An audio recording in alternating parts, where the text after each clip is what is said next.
Hello everyone, welcome to ND teaching points. यहाँ पर हम class 10 science chapter 1 chemical reactions and equations को start कर रहे हैं। तो फर्स्टली हम स्टार्ट करते हैं यहाँ पे केमिकल रिएक्शंस से। केमिकल रिएक्शंस हमारे पास क्या होती हैं? एक ऐसी प्रोसेस जिसमें केमिकल चेंज टेक प्लेस करते हैं। केमिकल रिएक्शंस क्या होती है? ऐसी प्रोसेस जिनमें केमिकल चेंजेस टेक प्लेस कर सकते हैं। और हम बोलते हैं कि केमिकल रिएक्शंस एक ऐसी प्रोसेस है जिसमें न्यू सब्सटेंस फॉर्म होते हैं with new properties. Chemical reactions के अंदर केमिकल चेंज टेक प्लेस करते हैं एंड उन केमिकल चेंज से ही वहाँ पे न्यू सब्सटेंस फॉर्म होते हैं जिनकी प्रॉपर्टीज़ न्यू होती हैं। जो स्टार्टिंग में हम सब्सटेंस लेके चले हैं उनसे बिल्कुल डिफरेंट एंड न्यू प्रॉपर्टीज़ वहाँ पे होती हैं। जो सब्सटेंस इन केमिकल रिएक्शंस के अंदर टेक पार्ट्स करते हैं, पार्टिसिपेट करते हैं, उनको हम बोलते हैं रिएक्टेंट। रिएक्टेंट क्या होते हैं? जो सब्सटेंस किसी केमिकल रिएक्शंस में टेक पार्ट्स करते हैं उनको हम बोलते हैं reactant. And the new substance form, जो नए सब्सटेंस फॉर्म होते हैं वहाँ पे उस केमिकल रिएक्शंस के अंदर, उनको हम बोलते हैं प्रोडक्ट। सो हमने यहाँ पे तीन चीज़ें डिस्कस की हैं। केमिकल रिएक्शंस, केमिकल रिएक्शंस क्या होती हैं? वो प्रोसेस जिनमें केमिकल चेंजेस टेक प्लेस करते हैं और केमिकल चेंजेस की हेल्प से वहाँ पे न्यू सब्सटेंस फॉर्म होते हैं। सेकंड हमने डिस्कस किया है यहाँ पर रिएक्टेंट्स। रिएक्टेंट्स क्या होते हैं? जो सब्सटेंस केमिकल रिएक्शंस में टेक पार्ट्स करते हैं, पार्टिसिपेट करते हैं, उनको हम बोलते हैं reactants. And third one is products. Products क्या होते हैं? जो केमिकल रिएक्शंस के अंदर न्यू सब्सटेंस फॉर्म होते हैं उनको हम बोलते हैं प्रोडक्ट। केमिकल रिएक्शंस जो हैं उसको जब हम रिप्रेजेंट करते हैं तब हम वहाँ पे लेफ्ट साइड लिखते हैं रिएक्टेंट को, राइट साइड हम लिखते हैं प्रोडक्ट्स को। रिएक्टेंट एंड प्रोडक्ट के बीच में हम ऐसे एरो से एक सेपरेशन करते हैं। नेक्स्ट हम विद एग्जांपल्स हम यहाँ पर डिस्कस कर रहे हैं। केमिकल रिएक्शंस है, उसका एक एग्जांपल हम यहाँ पे कंसिडर करके चलते हैं। मान लो हमने एक मैग्नीशियम रिबन लिया है। मैग्नीशियम रिबन्स को हम क्या करते हैं? एयर के अंदर बर्न करते हैं ऑक्सीजन की प्रेजेंस में। देन वहाँ पे मैग्नीशियम जो रिबन है वो ऑक्सीजन के साथ रिएक्ट करके मैग्नीशियम ऑक्साइड फॉर्म करता है। देखो ये मैग्नीशियम था, इसने ऑक्सीजन के साथ यहाँ पे रिएक्ट किया तो यहाँ पे मैग्नीशियम ऑक्साइड फॉर्म हुआ है। ये हमारे पास एक केमिकल रिएक्शंस है। यहाँ पे केमिकल चेंज टेक प्लेस किए हैं। हमने मैग्नीशियम लिया है, यहाँ पे हमने ऑक्सीजन लिया है यहाँ पे, एंड इन दोनों की हेल्प से यहाँ पे मैग्नीशियम ऑक्साइड्स एक न्यू सब्सटेंस फॉर्म हुआ है जिसकी प्रॉपर्टी मैग्नीशियम और ऑक्सीजन दोनों से बिल्कुल डिफरेंट है। अब यहाँ पे जो मैग्नीशियम है ये और जो ऑक्सीजन है ये हम दोनों हमारे क्या है? रिएक्टेंट है। और जो मैग्नीशियम ऑक्साइड न्यू सब्सटेंस यहाँ पे फॉर्म हुआ है वो हमारा क्या है? प्रोडक्ट है। और जो केमिकल रिएक्शंस होती हैं ये ज़रूरी नहीं कि केमिकल रिएक्शंस सिर्फ लेबोरेटरी में टेक प्लेस करती हैं। केमिकल रिएक्शंस जो हैं वो हमारे डेली लाइफ में भी टेक प्लेस करती हैं। जैसे कि शावरिंग ऑफ मिल्क है, दूध का खट्टा होना है। रूम टेम्परेचर पे समर्स में मान लो हमने मिल्क को ऐसे छोड़ दिया है तो दूध खट्टा हो जाता है, शावरिंग हो जाता है। तो इट मीन्स उसकी जो पहले वाली प्रॉपर्टी थी मिल्क की और जो शावर होने के बाद उसकी जो प्रॉपर्टीज़ हैं वो दोनों प्रॉपर्टी क्या हो गई हैं? चेंज हो गई है। वहाँ पे न्यू सब्सटेंस वहाँ पे फॉर्म हो गया, नई केमिकल प्रॉपर्टीज़ वहाँ पे डेवलप हो गई है। तो वहाँ पे क्या हो रहा है? केमिकल रिएक्शन टेक प्लेस कर, जैसे डाइजेशन ऑफ फूड होता है, कुकिंग ऑफ फूड होता है, या फिर जो रेस्पिरेशन की प्रोसेस है, ये सारी की सारी प्रोसेस क्या है? केमिकल रिएक्शंस है। केमिकल रिएक्शंस हमारे डेली लाइफ में ऑक्योर हो रही हैं। जैसे कि बर्निंग ऑफ कैंडल होता है, या फिर बर्निंग ऑफ वुड है, या फिर बर्निंग ऑफ फ्यूल्स है, रस्टिंग ऑफ आयरन है, लोहे को जंग लगना है। ये सब क्या है? केमिकल रिएक्शंस के एग्जाम्पल है। तो फर्स्टली हम सिर्फ तीन छोटी छोटी चीज़ें डिस्कस कर रहे हैं यहाँ पे। Chemical reactions, reactant and product. Chemical reactions क्या होती हैं? वो प्रोसेस जिसके अंदर केमिकल चेंज टेक प्लेस करते हैं और वहाँ पे न्यू सब्सटेंस बनते हैं तो उनको हम बोलते हैं chemical reactions. Second reactant. Reactant क्या होते हैं? जो केमिकल रिएक्शंस के अंदर पार्टिसिपेट कर रहे, टेक पार्ट्स कर रहे हैं, उनको हम बोलते हैं रिएक्टेंट। प्रोडक्ट क्या होते हैं? केमिकल रिएक्शंस के अंदर जो नए सब्सटेंस फॉर्म हो रहे हैं उनको हम क्या बोल रहे हैं? प्रोडक्ट बोल रहे हैं। ठीक है। तो बाकी केमिकल रिएक्शंस की प्रॉपर्टीज़ कैसी होती हैं, क्या क्या उनकी कैरेक्टरिस्टिक हैं, क्या उनके टाइप्स होते हैं, वो हम आगे डिस्कस करेंगे।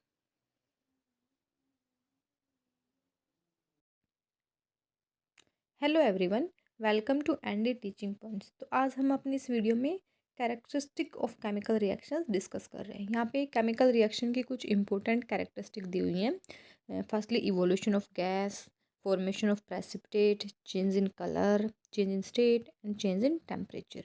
इन कैरेक्टरिस्टिक्स में से ये कोई नेसेसरी नहीं है कि किसी भी केमिकल रिएक्शन में सभी की सभी प्रेजेंट होनी चाहिए। अगर किसी केमिकल रिएक्शन में इनमें से कोई एक प्रॉपर्टी भी अपीयर होती है तो हम कह सकते हैं वहाँ पे केमिकल रिएक्शन टेक प्लेस कर रही है। फॉर एग्जांपल अगर हमने दो सब्सटेंस को मिक्स कर दिया है और वहाँ पे कोई गैस इवोल्व हो रही है, तो हम कह सकते हैं कि वहाँ पे केमिकल रिएक्शंस टेक प्लेस कर रही है। अब हम इन सभी कैरेक्टरिस्टिक्स को वन बाय वन डिटेल से विद एग्जांपल स्टडी करते हैं। फर्स्टली हमारे पास है evolution of gas. Evolution of gas से बहुत सारी रिएक्शन ऐसी है जो इवोल्यूशन ऑफ गैस के साथ कंप्लीट्स होती हैं। फॉर एग्जांपल हमने क्या किया, जिंक ग्रैनुअल्स ले लिए हैं, उनको हमने डाइल्यूट सल्फ्यूरिक एसिड के साथ मिक्स किया है। देन वहाँ पे क्या होगा, जिंक सल्फेट का एक एक्वस सॉल्यूशन फॉर्म हो जाएगा और वहाँ पे हाइड्रोजन गैस रिलीज होगी। हमें कैसे पता चलेगा, वहाँ पे कुछ बबल्स फॉर्म होंगे जो वहाँ पे हाइड्रोजन गैस की फॉर्मेशंस को इंडिकेट कर रहे हैं। तो ये हमारे पास इवोल्यूशन ऑफ ए गैस है। नेक्स्ट है फॉर्मेशन ऑफ प्रेसिपिटेट। प्रेसिपिटेट क्या होता है, एक किसी भी केमिकल रिएक्शंस में प्रोडक्ट में एक सॉलिड फॉर्म में इनसोल्युबल सब्सटेंस प्रोड्यूस होते हैं जिसको हम प्रेसिपिटेट बोलते हैं। तो बहुत सारी केमिकल रिएक्शन ऐसी हैं जिनमें formation of precipitate take place करती है। फॉर एग्जांपल अगर हम पोटेशियम आयोडाइड जो है उसको लेड नाइट्रेट के एक्वस सॉल्यूशंस के साथ रिएक्ट करवाते हैं, तो वहाँ पे क्या होता है, लेड आयोडाइड PbI2 फॉर्म होता है जो कि येलो कलर का एक सॉलिड प्रेसिपिटेट होता है। तो ये हमारे पास किसी भी केमिकल रिएक्शंस की कैरेक्टरिस्टिक्स के अंदर सेकंड कैरेक्टरिस्टिक हमने पढ़ी है, फॉर्मेशन ऑफ प्रेसिपिटेट वहाँ पे टेक प्लेस कर रही है।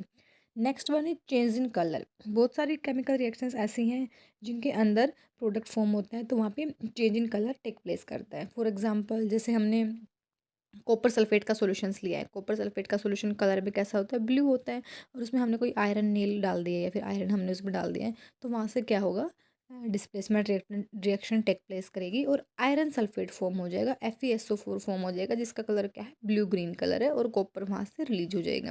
सो हमने कॉपर सल्फेट का सॉल्यूशंस लिया था जो कि ब्लू कलर में था, प्रोडक्ट में हमारे पास क्या होगा, आयरन सल्फेट फॉर्म हो जाएगा जो कि ब्लू ग्रीन कलर में, वहाँ पे कलर का चेंज टेक प्लेस कर रहे हैं। And one another example is कि जब हम सिट्रिक एसिड जो हमारे पास है उसको रिएक्ट करवाते हैं पोटेशियम परमैंगनेट के साथ, तो वहाँ पे जो है पोटेशियम परमैंगनेट का कलर जो है पर्पल होता है और वो वहाँ पर डिसअपियर हो रहा है, मीन्स वहाँ पे change in colour take place कर रहा है। सो ये भी हमारे पास केमिकल रिएक्शन की एक कैरेक्टरिस्टिक है। नेक्स्ट वन है चेंज इन टेम्परेचर। बहुत सारी रिएक्शंस ऐसी होती हैं जो कि टेम्परेचर के चेंज के साथ टेक प्लेस करती हैं। जब हम क्विक लाइम को रिएक्ट करवाते हैं वाटर के साथ, क्विक लाइम हमारे पास क्या है, CO, क्विक लाइम को वाटर के साथ रिएक्ट करवाते हैं तो वहाँ पे क्या होगा, स्लैक लाइम फॉर्म होगा और एक लार्ज अमाउंट में वहाँ पे हीट रिलीज होगी, टेक प्लेस करेगी। नेक्स्ट कैरेक्टरिस्टिक है चेंज इन स्टेट। बहुत सारी केमिकल रिएक्शन ऐसी है जिनमें चेंज इन स्टेट भी टेक प्लेस करता है। जैसे हमने वैक्स ले लिया है, मोम ले लिया, जो कि हमारे पास किस फॉर्म में होता है, सॉलिड फॉर्म में होता है, और जब वैक्स को हम क्या कर रहे हैं, हीट कर रहे हैं, तो वहाँ से क्या होगा, हमारे पास वाटर रिलीज होगा और कार्बन डाइऑक्साइड गैस भी रिलीज होगी, जो कि वाटर हमारे पास किस फॉर्म में है, लिक्विड फॉर्म में है, और CO2 हमारे पास किस फॉर्म में है, गैस फॉर्म में है। तो हम यहाँ पे कह सकते हैं कि जो वैक्स,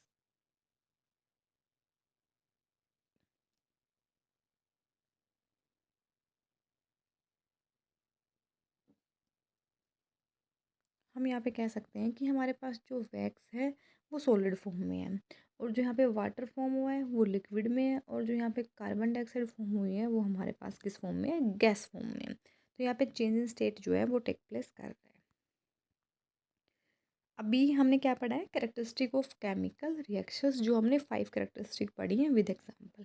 नेक्स्ट हम आ रहे हैं यहाँ पे केमिकल इक्वेशंस। केमिकल इक्वेशन क्या होती हैं, जो भी केमिकल रिएक्शन हमारे पास टेक प्लेस कर रही, अगर हम उसको सिंबल या फॉर्मूला की फॉर्म में रिप्रेजेंट कर रहे हैं उसको हम क्या बोलते हैं, केमिकल इक्वेशन। केमिकल इक्वेशन क्या होती है कि किसी भी केमिकल रिएक्शंस को सिंबल और फॉर्मूले की फॉर्म में रिप्रेजेंट करना, उसको हम बोलते हैं केमिकल रिएक्शंस। जैसे यहाँ पे एक एग्जांपल्स हैं कि जिंक जो है वो रिएक्ट कर रहा है सल्फ्यूरिक एसिड के साथ, तो वहाँ पे जिंक सल्फेट और हाइड्रोजन फॉर्म हो रहा है। अब इसी चीज़ को, या केमिकल रिएक्शन हमारे पास टेक प्लेस कर रही है, इसी चीज़ को अगर हम फॉर्मूले की फॉर्म में रिप्रेजेंट कर रहे हैं, सिंबल्स की फॉर्म में रिप्रेजेंट कर रहे हैं, तो ये हमारे पास केमिकल इक्वेशन होती है। अब देखो ये हमारे पास केमिकल इक्वेशंस है, इसको हमने फॉर्मूला की फॉर्म में रिप्रेजेंट कर दिया है। अभी केमिकल जो इक्वेशंस हैं वो हमारे पास दो टाइप की होती हैं, एक होती है balanced and second one is unbalanced. Balanced तो क्या होती हैं, जिनमें रिएक्टेंट और प्रोडक्ट दोनों साइड जो नंबर ऑफ एटम्स हैं वो सेम सेम हो, तो हमारे पास क्या होती है, बैलेंस्ड केमिकल इक्वेशन। जैसे हमारे पास एक यही एग्जांपल था, इसमें रिएक्टेंट साइड जिंक कितनी बार प्रेजेंट है, एक बार प्रेजेंट है, जिंक का एक ही एटम प्रेजेंट है। सेम यहाँ पे प्रोडक्ट साइड भी जिंक का एक ही एटम प्रेजेंट है। हाइड्रोजन यहाँ पे H2 की फॉर्म में डायटोमिक एक एटम प्रेजेंट है, सेम यहाँ पे H2 प्रेजेंट है। यहाँ पे सेम SO4 है, यहाँ पे SO4 है। मीन्स सभी जितने भी जो भी एटम्स हैं यहाँ पे सभी क्या है, बैलेंस्ड है। Reactant side and product side दोनों के एटम्स जो हैं वो इक्वल्स हैं। तो ये हमारे पास एक बैलेंस केमिकल इक्वेशन है। एंड अनबैलेंस क्या होगी, जिसमें रिएक्टेंट एंड प्रोडक्ट साइड जो भी एटम्स हैं वो डिफरेंट डिफरेंट हो, तो वो होगी अनबैलेंस केमिकल इक्वेशन। अभी आगे हम ये भी देखेंगे कि अनबैलेंस केमिकल इक्वेशन है उनको बैलेंस कैसे करेंगे। तो आप यहाँ पे देखो बैलेंस केमिकल इक्वेशन, इसकी डेफिनेशन क्या है हमने डिस्कस कर लिया। एग्जांपल ये जिंक सल्फेट वाला दे रखा है। यहाँ पे हम नंबर ऑफ जिंक एटम्स देखते हैं। नंबर ऑफ जिंक एटम दोनों साइड एक एक है। यहाँ पे नंबर ऑफ हाइड्रोजन दोनों साइड दो दो एटम है हाइड्रोजन की। दोनों साइड सल्फर का एक एक एटम प्रेजेंट है। दोनों साइड सल्फर का एक एक एटम प्रेजेंट है। ऑक्सीजन दोनों साइड 4 4 प्रेजेंट है। ऑक्सीजन दोनों साइड 4 4 प्रेजेंट है। अनबैलेंस क्या होगी, जिसमें नंबर ऑफ एटम्स जो है ना वो रिएक्टेंट और प्रोडक्ट साइड डिफरेंट डिफरेंट हो, किसी एक साइड ज़्यादा हो एक साइड कम हो। जैसे हमने एग्जांपल लिया है यहाँ पे, हाइड्रोजन को हमने रिएक्ट करवाया है ऑक्सीजन के साथ। हाइड्रोजन को हमने रिएक्ट करवाया है ऑक्सीजन के साथ, तो यहाँ पे क्या फॉर्म हो रहा है, वाटर फॉर्म हो रहा है। यहाँ पे जो हाइड्रोजन है वो किस फॉर्म में प्रेजेंट है, गैसियस फॉर्म में प्रेजेंट है। ऑक्सीजन जो है वो भी हमारे पास किस फॉर्म में प्रेजेंट है, गैसियस फॉर्म में। और जो यहाँ पे वाटर बन रहा है वो हमारे पास किस फॉर्म में प्रेजेंट है, लिक्विड फॉर्म में प्रेजेंट है। अब नंबर ऑफ एटम देखिए यहाँ पे, हाइड्रोजन दोनों साइड कितनी है, दो दो प्रेजेंट है, ये हमें दिख रहा है यहाँ पे। और ऑक्सीजन जो है वो रिएक्टेंट साइड तो दो हैं लेकिन प्रोडक्ट साइड वो ऑक्सीजन कितनी प्रेजेंट है, एक प्रेजेंट है। तो ये रिएक्शंस इक्वेशंस क्या हुई हमारे पास, अनबैलेंस केमिकल इक्वेशंस। अभी इन टाइप ऑफ केमिकल रिएक्शंस हम नेक्स्ट वीडियो में डिस्कस करेंगे। Hello everyone, welcome to ND teaching points. तो आज हम यहाँ पे केमिकल इक्वेशंस को बैलेंस करना सीख रहे हैं। सो फर्स्टली हम यहाँ पे एक एग्जांपल्स लेके चल रहे हैं जिसमें क्या हो रहा है, हाइड्रोजन्स एंड ऑक्सीजन कंबाइन होके वाटर फॉर्म कर रहे हैं। तो हम सबसे पहले ये देखेंगे कि ये केमिकल इक्वेशंस जो है वो हमारे पास बैलेंस है या नहीं है। तो यहाँ पे हम नंबर ऑफ़ एटम्स जो है वो रिएक्टेंट साइड और प्रोडक्ट साइड दोनों साइड देखेंगे। So number of atoms of hydrogens on reactant side is 2। हमारे पास रिएक्टेंट साइड कितनी हाइड्रोजन एटम्स प्रेजेंट हैं, रिएक्टेंट साइड हमारे पास 2 हाइड्रोजन प्रेजेंट है। सेम हम प्रोडक्ट साइड भी नंबर ऑफ एटम्स देखेंगे। तो रिएक्टेंट साइड 2 हाइड्रोजन प्रेजेंट है एंड प्रोडक्ट साइड भी हमारे पास 2 हाइड्रोजन्स यहाँ पे प्रेजेंट हैं। अभी हम देखेंगे number of oxygen atom. So number of oxygen atom जो हैं वो हमारे पास रिएक्टेंट साइड भी 2 है और प्रोडक्ट साइड हमारे पास 1 ऑक्सीजन एटम प्रेजेंट है। अभी हम ये देख रहे हैं कि जो नंबर ऑफ़ हाइड्रोजन एटम है वो रिएक्टेंट और प्रोडक्ट साइड सेम है, तो वो ऑलरेडी बैलेंस है। अभी हमें नंबर ऑफ़ ऑक्सीजन्स जो हैं उनको बैलेंस करने की नीड है। यहाँ पे रिएक्टेंट साइड हमारे पास 2 ऑक्सीजन है, प्रोडक्ट साइड हमारे पास ओनली 1 ऑक्सीजन है। तो हम क्या करें, अगर प्रोडक्ट साइड हम वाटर के आगे 2 कोफिशिएंट ऐड कर दें यहाँ पे, तो हमारे पास number of oxygen atom balance हो जाएंगे। अभी हम यहाँ पे क्या कर रहे हैं, वाटर के आगे 2 कोफिशिएंट ऐड कर रहे हैं ताकि नंबर ऑफ़ जो ऑक्सीजन एटम है वो बैलेंस हो जाए। अभी हम फिर से चेक कर रहे हैं कि हमारे पास जो नंबर्स ऑफ़ एटम है वो रिएक्टेंट और प्रोडक्ट साइड बैलेंस हुए या नहीं हुए। अभी हम यहाँ पे देख रहे हैं कि रिएक्टेंट साइड हमारे पास नंबर ऑफ़ हाइड्रोजन्स कितने हैं, 2 है, लेकिन product side number of hydrogen हमारे पास यहाँ पे 4 है। जैसे H के नीचे 2 लिखा हुआ H2 है और इसके आगे 2 कोफिशिएंट है, तो ये मल्टीप्लाई होकर 4 हो जाते हैं। तो अभी हम यहाँ पे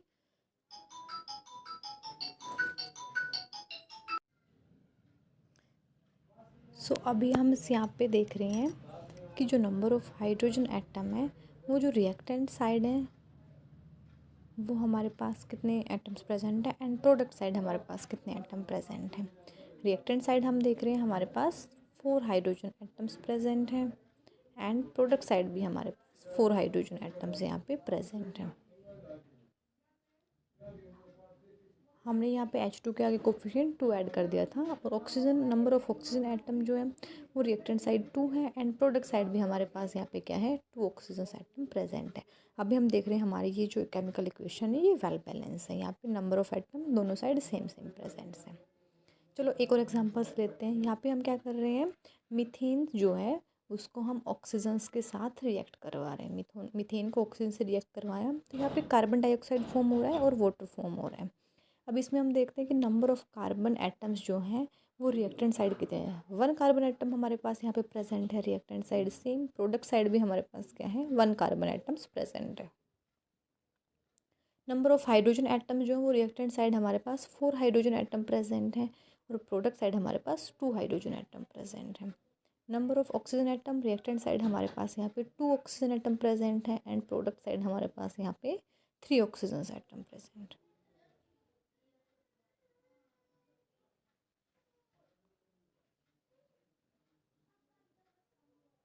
अभी हम यहाँ पे देख रहे हैं कि number of carbon atom already balance है, नंबर ऑफ़ हाइड्रोजन एटम्स और नंबर ऑफ़ ऑक्सीजन एटम जो है वो हमारे पास यहाँ पे बैलेंस नहीं है। सो हम क्या करेंगे, यहाँ पे नंबर ऑफ़ हाइड्रोजन एटम्स जो हैं उनको हम बैलेंस करके चलेंगे। यहाँ पे रिएक्टेंट साइड हमारे पास 4 हाइड्रोजन एटम प्रेजेंट है और प्रोडक्ट साइड हमारे पास 2 हाइड्रोजन एटम प्रेजेंट है। तो हम क्या करेंगे, प्रोडक्ट साइड यहाँ पे हाइड्रोजन्स के आगे हम 2 कोफिशिएंट ऐड करेंगे तो नंबर ऑफ़ हाइड्रोजन एटम्स जो है हमारे पास वो बैलेंस हो जाएंगे। तो यहाँ पे हमने जो प्रोडक्ट साइड्स H2 है उसके आगे हम अब 2 कोफिशिएंट ऐड कर रहे हैं। यहाँ पे हमने 2 कोफिशिएंट्स ऐड किया तो जो नंबर ऑफ़ हाइड्रोजन एटम है वो हमारे पास बैलेंस हो गया। अभी नंबर ऑफ़ कार्बन एटम्स तो दोनों साइड क्या है, 1 1 प्रेजेंट है। नंबर ऑफ़ हाइड्रोजन एटम हमारे पास क्या है, यहाँ पे 4 4 प्रेजेंट है and number of oxygen atom reactant side 2 है एंड प्रोडक्ट साइड हमारे पास नंबर ऑफ़ ऑक्सीजन एटम्स यहाँ पे कितने हैं, 4 प्रेजेंट है। सो नंबर ऑफ़ कार्बन और हाइड्रोजन तो बैलेंस है, नंबर ऑफ़ ऑक्सीजन एटम्स हम बैलेंस करेंगे कैसे, रिएक्टेंट साइड अगर हम इसके आगे 2 कोफिशिएंट ऐड कर दें तो नंबर ऑफ़ ऑक्सीजन एटम हमारे पास 4 हो जाएंगे। अभी हमने प्रोडक्ट साइड इसके आगे कोफिशिएंट 2 ऐड कर दिया है। सो अभी हम चेक करते हैं अपनी इस केमिकल इक्वेशंस को। तो नंबर ऑफ़ कार्बन एटम्स जो है वो रिएक्टेंट साइड कितने हैं, 1 कार्बन एटम्स यहाँ पे प्रेजेंट है, प्रोडक्ट साइड भी 1 कार्बन एटम प्रेजेंट है। Number of oxygen atom reactant side 4 है, number of oxygen atom product side भी हमारे पास 4 है। नंबर ऑफ़ हाइड्रोजन एटम यहाँ पे हमारे कितने हैं, 4 4 हाइड्रोजन एटम दोनों साइड प्रेजेंट है। अभी हम ये चेक कर रहे हैं कि हमारी जो केमिकल इक्वेशन है ये बैलेंस्ड है। नेक्स्ट हम एग्जांपल लेके चल रहे हैं कॉपर सल्फेट का। कॉपर सल्फेट को हमने रिएक्ट करवाया है सोडियम हाइड्रोक्साइड्स के साथ। तो यहाँ पे हमारे पास कॉपर हाइड्रोक्साइड फॉर्म हो रहा है और सोडियम सल्फेट फॉर्म हो रहा है। तो यहाँ पे सबसे पहले हम नंबर ऑफ़ एटम्स चेक करते हैं। रिएक्टेंट साइड हमारे पास कितना कॉपर है, 1 कॉपर एटम प्रेजेंट है। प्रोडक्ट साइड भी हमारे पास 1 कॉपर एटम प्रेजेंट है। सल्फर हमारे पास रिएक्टेंट साइड 1 एटम है, प्रोडक्ट साइड भी हमारे पास सल्फर 1 एटम प्रेजेंट है। ऑक्सीजन्स जो है रिएक्टेंट साइड वो हमारे पास 4, सॉरी हमारे पास 5 ऑक्सीजन्स है। यहाँ पे 5 ऑक्सीजन्स हमारे पास प्रेजेंट है रिएक्टेंट साइड। प्रोडक्ट साइड हमारे पास यहाँ पे 6 number of oxygens atom present है। देखो यहाँ पे रिएक्टेंट साइड 5 है और प्रोडक्ट साइड हमारे पास कितने हैं, 6 ऑक्सीजन्स एटम प्रेजेंट है। Number of sodium atom reactant side 1 है, प्रोडक्ट साइड यहाँ पे 2 सोडियम एटम्स प्रेजेंट है। नंबर ऑफ हाइड्रोजन एटम्स जो है वो हमारे पास रिएक्टेंट साइड 1 प्रेजेंट है एंड प्रोडक्ट साइड हमारे पास यहाँ पे 2 हाइड्रोजन एटम प्रेजेंट है। सो हम यहाँ पे देख रहे हैं number of copper atom and number of sulphur atom जो है वो ऑलरेडी बैलेंस है, हमें बैलेंस करने की नीड नहीं है। अभी हम यहाँ पे देख रहे हैं कि जो नंबर ऑफ सोडियम एटम है वो रिएक्टेंट साइड यहाँ पे 1 है एंड प्रोडक्ट साइड यहाँ पे सोडियम एटम्स कितने हैं, 2 प्रेजेंट है। तो अभी हम अगर रिएक्टेंट साइड भी इसके आगे 2 कोफिशिएंट रख दें तो सोडियम एटम हमारे बैलेंस हो जाएंगे। सबसे पहले हम सोडियम को बैलेंस करके चलते हैं यहाँ पे। तो अभी हम रिएक्टेंट साइड सोडियम के आगे कोफिशिएंट 2 ऐड कर रहे हैं जिससे कि हमारे ये जो केमिकल इक्वेशंस है यहाँ में सोडियम बैलेंस हो जाएगा। हमने लिखा कॉपर सल्फेट, फिर सोडियम के आगे हम यहाँ पे 2 कोफिशिएंट अगर ऐड कर रहे हैं तो नंबर ऑफ सोडियम एटम जो है वो रिएक्टेंट साइड और प्रोडक्ट साइड सेम हो जाएंगे। अभी हम फिर से नंबर ऑफ़ एटम्स चेक कर रहे हैं रिएक्टेंट और प्रोडक्ट साइड। तो कॉपर एटम्स हमारा ऑलरेडी बैलेंस था, 1 1 दोनों साइड प्रेजेंट था। सल्फर भी हमारा ऑलरेडी बैलेंस था, दोनों साइड 1 1 सल्फर एटम प्रेजेंट थे।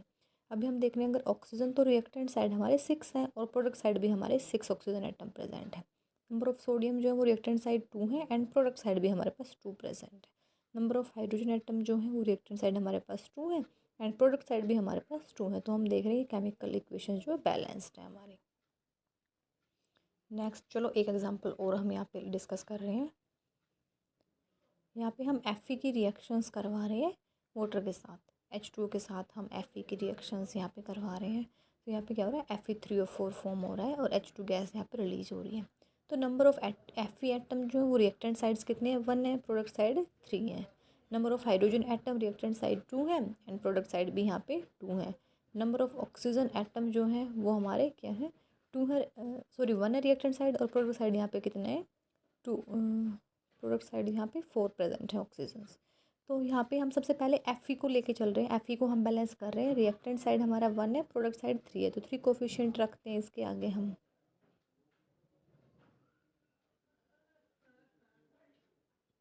हमने रिएक्टेंट साइड 3 कोफिशिएंट रखा है Fe के साथ। तो यहाँ पे 3 Fe हमारे पास हो गए। अभी हम फिर से नंबर ऑफ एटम्स चेक कर रहे हैं। यहाँ पे रिएक्टेंट साइड 3 Fe हमारे पास प्रेजेंट है, प्रोडक्ट साइड भी हमारे पास 3 ही Fe प्रेजेंट है। Number of hydrogen atom reactant side 2 है, प्रोडक्ट साइड भी 2 है हमारे पास।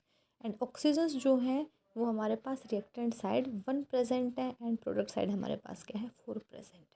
अभी हम देख रहे हैं कि Fe और H, आयरन और हाइड्रोजन दोनों के दोनों हमारे पास बैलेंस्ड है। हमें अभी ऑक्सीजन को बैलेंस करना है यहाँ पे। तो हम क्या करें, अगर रिएक्टेंट साइड भी ऑक्सीजन 4 कर दें, यहाँ पे 4 कोफिशिएंट ऐड करें तो ऑक्सीजन दोनों साइड सेम हो जाएंगे। अभी हम रिएक्टेंट साइड वाटर के आगे 4 कोफिशिएंट ऐड कर रहे हैं ताकि हमारे पास 4 हाइड्रोजन यहाँ पे हो जाए। सॉरी हाइड्रोजन 8 है, ऑक्सीजन 4 हो जाए। अभी हम देख रहे हैं रिएक्टेंट और प्रोडक्ट साइड हमारे पास क्या हो रहे हैं, सेम ऑक्सीजन प्रेजेंट है। Fe हमारे पास ऑलरेडी प्रेजेंट थे सेम। हाइड्रोजन हमारे पास रिएक्टेंट साइड 8 है और प्रोडक्ट साइड हमारे पास कितने हाइड्रोजन है, 2 हाइड्रोजन प्रेजेंट है। ऑक्सीजन हमारे पास 4 है रिएक्टेंट साइड, प्रोडक्ट साइड भी क्या है हमारे पास 4 है। अभी Fe बैलेंस है हमारे पास और ऑक्सीजन भी बैलेंस है हमारे पास, लेकिन हाइड्रोजन को हम कैसे बैलेंस करेंगे, प्रोडक्ट साइड अगर हम 4 कोफिशिएंट ऐड कर देते हैं। यहाँ पे प्रोडक्ट साइड हम 4 कोफिशिएंट ऐड करेंगे H2 के साथ, तो हमारे पास 8 H2 हो जाए, 8 हाइड्रोजन यहाँ पे हो जाएंगे। तो हम देखेंगे बैलेंस है हमारे पास। अभी हम फिर से नंबर ऑफ़ एटम्स जो है वो चेक करेंगे। सो हम देख रहे हैं नंबर ऑफ़ Fe 3 है हमारे reactant and product side. Number of hydrogen atom जो है वो रिएक्टेंट साइड 8 है, प्रोडक्ट साइड भी 8 है। नंबर ऑफ़ ऑक्सीजन एटम जो है वो रिएक्टेंट साइड 4 है और प्रोडक्ट साइड भी वो क्या है, 4 है। सो हम देख पा रहे हैं कि हमारी जो केमिकल इक्वेशन है ये वेल बैलेंस है।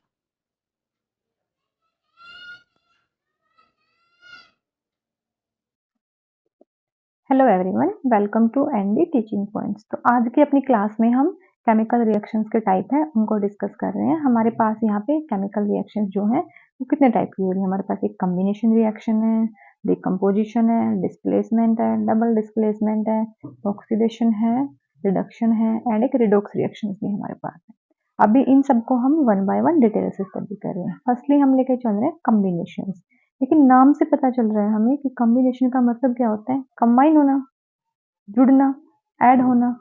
कोई भी चीज अगर कंबाइन हो रही है, कंबाइन होने के लिए हमें क्या चाहिए, एटलीस्ट 2 सब्सटेंस तो चाहिए ना। तो जो कम्बिनेशन रिएक्शन है उनके अंदर क्या होता है, 2 और मोर सब्सटेंस, मतलब 2 या 2 से ज्यादा सब्सटेंस होंगे और वो कंबाइन होके क्या फॉर्म करेंगे, single substance. Means 2 substance combine होके एक सिंगल सब्सटेंस फॉर्म करें तो वो हमारे पास क्या है, कम्बिनेशन रिएक्शन है। कम्बिनेशन के यहाँ पे कुछ कॉमन एग्जाम्पल जैसे जनरली हम समझते हैं, तो हमारे पास मान लो ए है एक सब्सटेंस, एक हमारे पास बी है। ए और बी दोनों कंबाइन होकर क्या फॉर्म कर रहे हैं, सी कर रहे हैं। दो सिंगल जो सब्सटेंस है वो कंबाइन, 2 सब्सटेंस कंबाइन हो गए एक सिंगल प्रोडक्ट फॉर्म कर रहे हैं। यहाँ पे रिएक्टेंट 2 होंगे या मोर देन 2 भी होंगे और प्रोडक्ट जो है वो हमारे पास क्या होगा, 1 होगा। अभी हम एग्जांपल्स देख रहे हैं, जैसे मैग्नीशियम है हमारे पास, मैग्नीशियम ऑक्सीजन के साथ कंबाइन हो रहा है, मैग्नीशियम ऑक्सीजन के साथ कंबाइन होकर क्या बना रहा है, मैग्नीशियम ऑक्साइड बना रहा है। यहाँ पे 2 रिएक्टेंट है हमारे पास और प्रोडक्ट कितना है, यहाँ पे 1 है हमारे पास। सिमिलरली यहाँ पे कार्बन प्लस ऑक्सीजन कंबाइन होके कार्बन डाइऑक्साइड फॉर्म कर रहे हैं। हाइड्रोजन एंड ऑक्सीजन कंबाइन होके वाटर फॉर्म कर रही है। Hydrogen and chlorine gas combine होके HCl यहाँ पे फॉर्म कर रही है। इन सभी एग्जांपल्स में हम क्या देख रहे हैं कि 2 रिएक्टेंट्स कंबाइन होके यहाँ पे 1 प्रोडक्ट फॉर्म कर रहे हैं। सिमिलरली यहाँ पे सोडियम एंड क्लोरीन कंबाइन होके सोडियम क्लोराइड फॉर्म कर रही हैं। आयरन एंड सल्फर कंबाइन होके आयरन सल्फाइड फॉर्म कर रहे हैं। तो ये सारे क्या है हमारे पास, कम्बिनेशन रिएक्शन। नेक्स्ट हमारे पास जो है वो है डीकम्पोजिशन रिएक्शन। डीकम्पोजिशन का जो मीनिंग है वो क्या होता है, ब्रेक होना। ब्रेक होना मीन्स टूटना।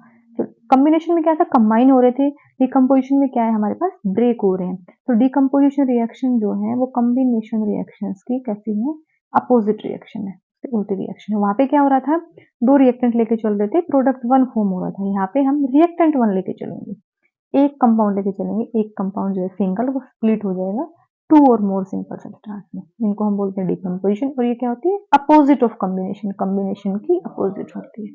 अभी हम एग्जांपल्स की हेल्प से इसको देख रहे हैं।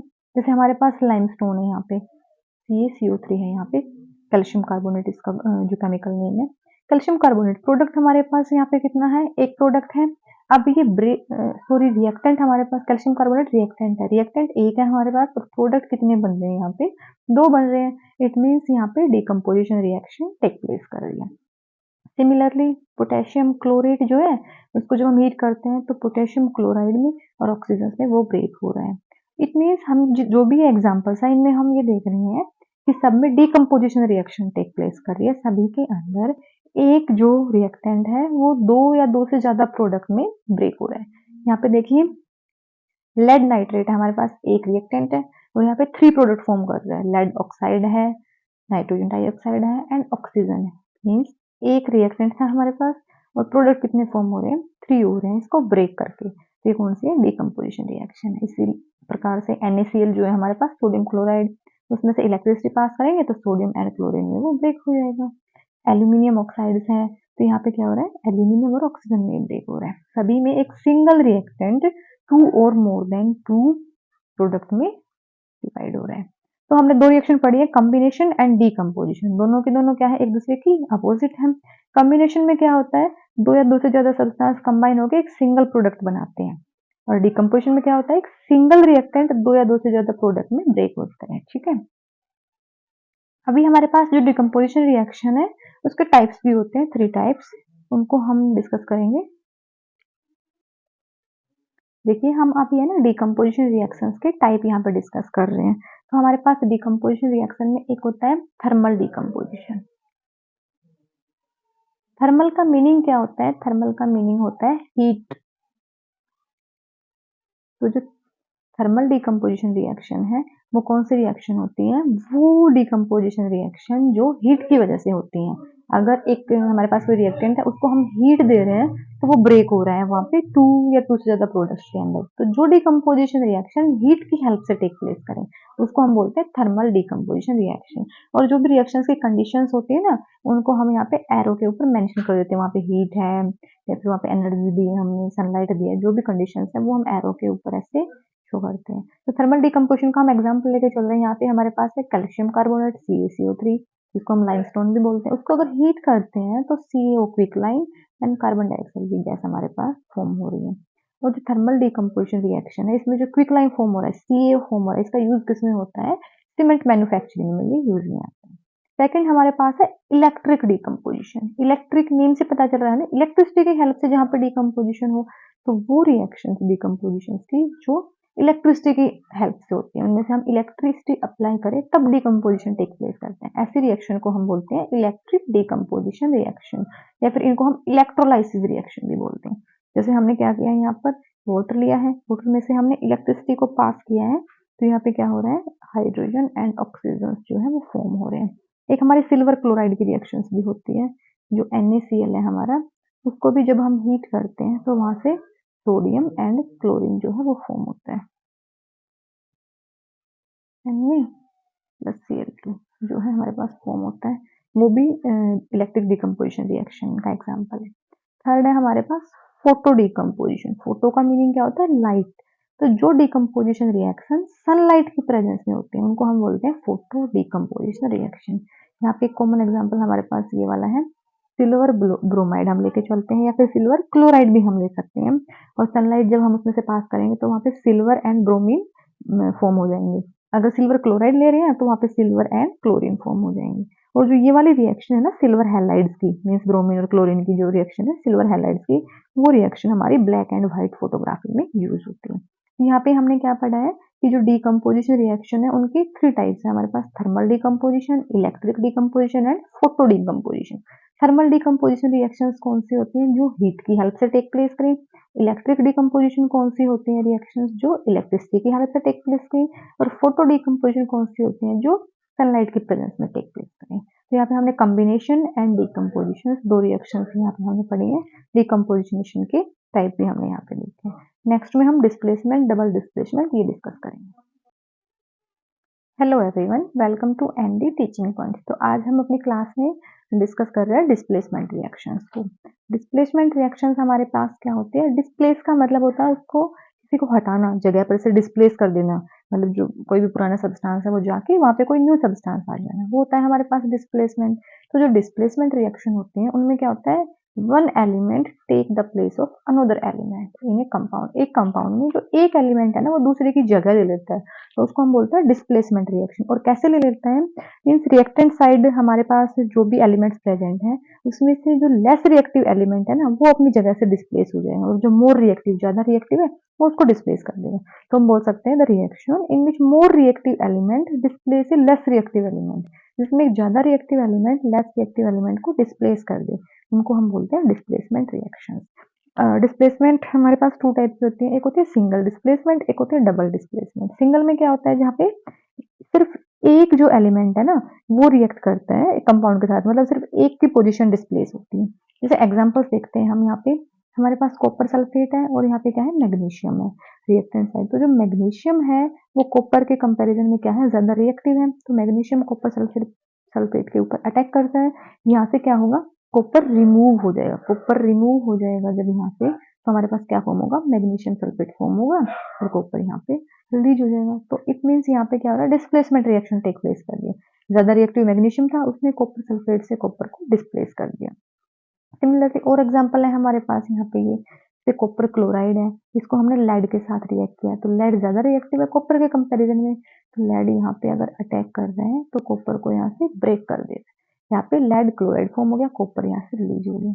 सिमिलरली हमारे पास सोडियम है और वाटर है। देखो वाटर को हम ऐसे लिखते हैं ना कि हमारे पास H एंड OH इस फॉर्म में प्रेजेंट है। तो यहाँ पे सोडियम जो है वो यहाँ पे अटैक करेगा वाटर के ऊपर, तो सोडियम जो है हाइड्रोजन को इजीली डिस्प्लेस कर सकता है, और सोडियम के साथ हाइड्रोक्सिल ग्रुप OH ग्रुप यहाँ पे ऐड होके NOH फॉर्म हो गया और हाइड्रोजन गैस यहाँ पे रिलीज हो गई है।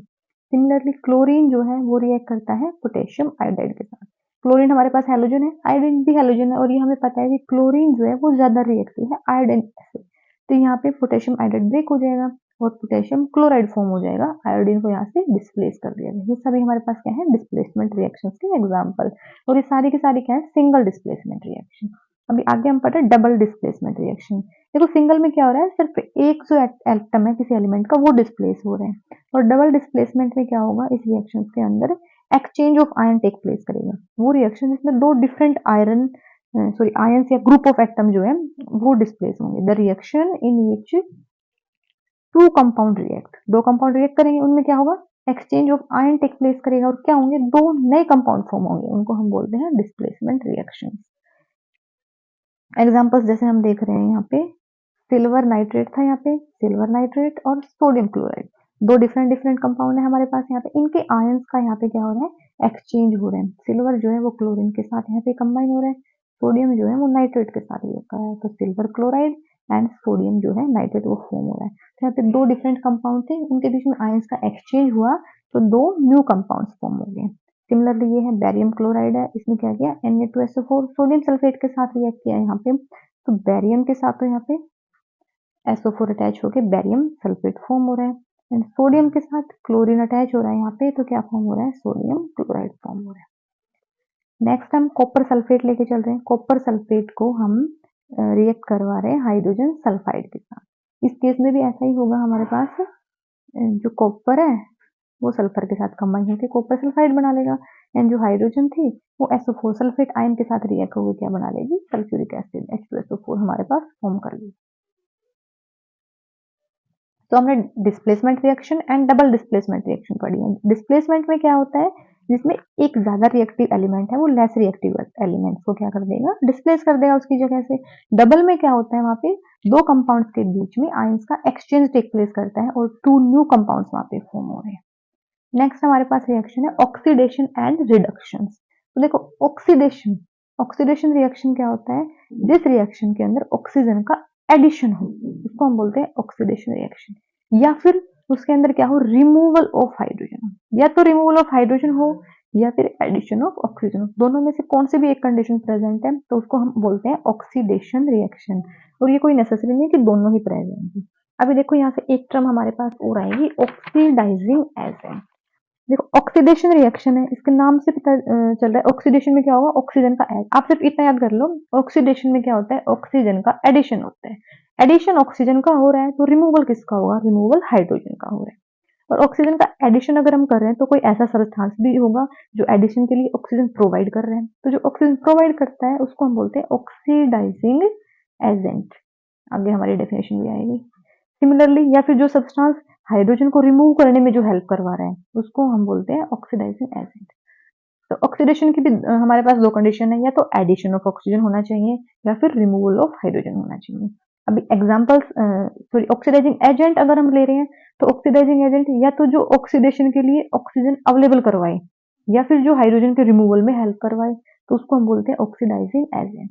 अभी ऑक्सीडेशन रिएक्शंस का अगर हम एग्जांपल्स देखते हैं, सिंपल ले लो आप, जैसे कार्बन है हमारे पास, वो O2 के साथ रिएक्ट कर रहा है, ऑक्सीजन के साथ रिएक्ट कर रहा है, तो वो रिएक्शन वहाँ पे क्या फॉर्म हो रहा है, CO2 वहाँ पे फॉर्म होगा। तो वो रिएक्शन जिसमें ऑक्सीजन का एडिशन टेक प्लेस कर रहा है, यहाँ पे ऑक्सीजन का एडिशन टेक प्लेस कर रहा है, तो ये हमारे पास कौन सी रिएक्शन है, ऑक्सीडेशन रिएक्शन है। रिडक्शन जो है वो इसका डिफरेंट है, हमें सिर्फ इतना याद रखना है, ऑक्सीडेशन के अंदर ऑक्सीजन का एडिशन होता है, ठीक है। अब ऑक्सीडेशन में एडिशन हो रहा है तो रिडक्शन में क्या होगा, ये एक दूसरे के अपोजिट है दोनों रिएक्शंस। तो रिडक्शन में क्या होगा, हमारे पास ऑक्सीजन का रिमूवल होगा। ऑक्सीडेशन में तो ऐड हो रही थी ऑक्सीजन, तो रिडक्शन में क्या होती है, रिमूव हो रही है ऑक्सीजन। अच्छा, ऑक्सीडेशन में हाइड्रोजन क्या हो रही थी, रिमूव हो रही थी। रिडक्शन में क्या हो रहा है, हाइड्रोजन ऐड हो रही है हमारे पास। तो रिडक्शन में क्या हो गया, या तो एडिशन ऑफ हाइड्रोजन होना चाहिए या फिर रिमूवल ऑफ ऑक्सीजन होना चाहिए, उनको हम क्या बोलते हैं, रिडक्शन रिएक्शन बोलते हैं। जैसे एग्जांपल हम लेके चले यहाँ पे रिडक्शंस के अंदर, मान लो हमने हाइड्रोजन जो है उसको कंबाइन करवाया है फ्लोरीन के साथ, तो यहाँ से हमारा क्या होगा, हाइड्रोजन फ्लोराइड फॉर्म हो जाएगा। इस रिएक्शन में क्या हो रहा है, addition of hydrogen take place कर रहे हैं। इस रिएक्शन में क्या हो रहा है, हमारे पास addition of hydrogen take place कर रहे हैं और यहाँ पे हाइड्रोजन और फ्लोरीन कंबाइन होकर हाइड्रोजन फ्लोराइड फॉर्म करती है। वहां पे हमने देखा था ऑक्सीडाइजिंग एजेंट, अब यहाँ पे होता है रिड्यूसिंग एजेंट। रिड्यूसिंग एजेंट क्या होता है, वो सब्सटेंस जो क्या करे, देखो रिडक्शन में एडिशन ऑफ हाइड्रोजन हो रहा है, तो जो एडिशन के लिए हाइड्रोजन अवेलेबल करवाए वो रिड्यूसिंग एजेंट, या फिर जो ऑक्सीजन के रिमूव करने में हेल्प करे वो क्या होगा वहां पे, रिड्यूसिंग एजेंट। तो ज्यादा पजल नहीं होना है हमें, ऑक्सीडेशन रिडक्शन दो टर्म है हमारे पास, यहाँ पे सिर्फ इतना याद रखो, ऑक्सीडेशन में ऑक्सीजन ऐड होगी, सिंपल सी बात है। ऑक्सीजन हम ऐड कर रहे हैं तो रिमूव क्या करेंगे, हाइड्रोजन करेंगे।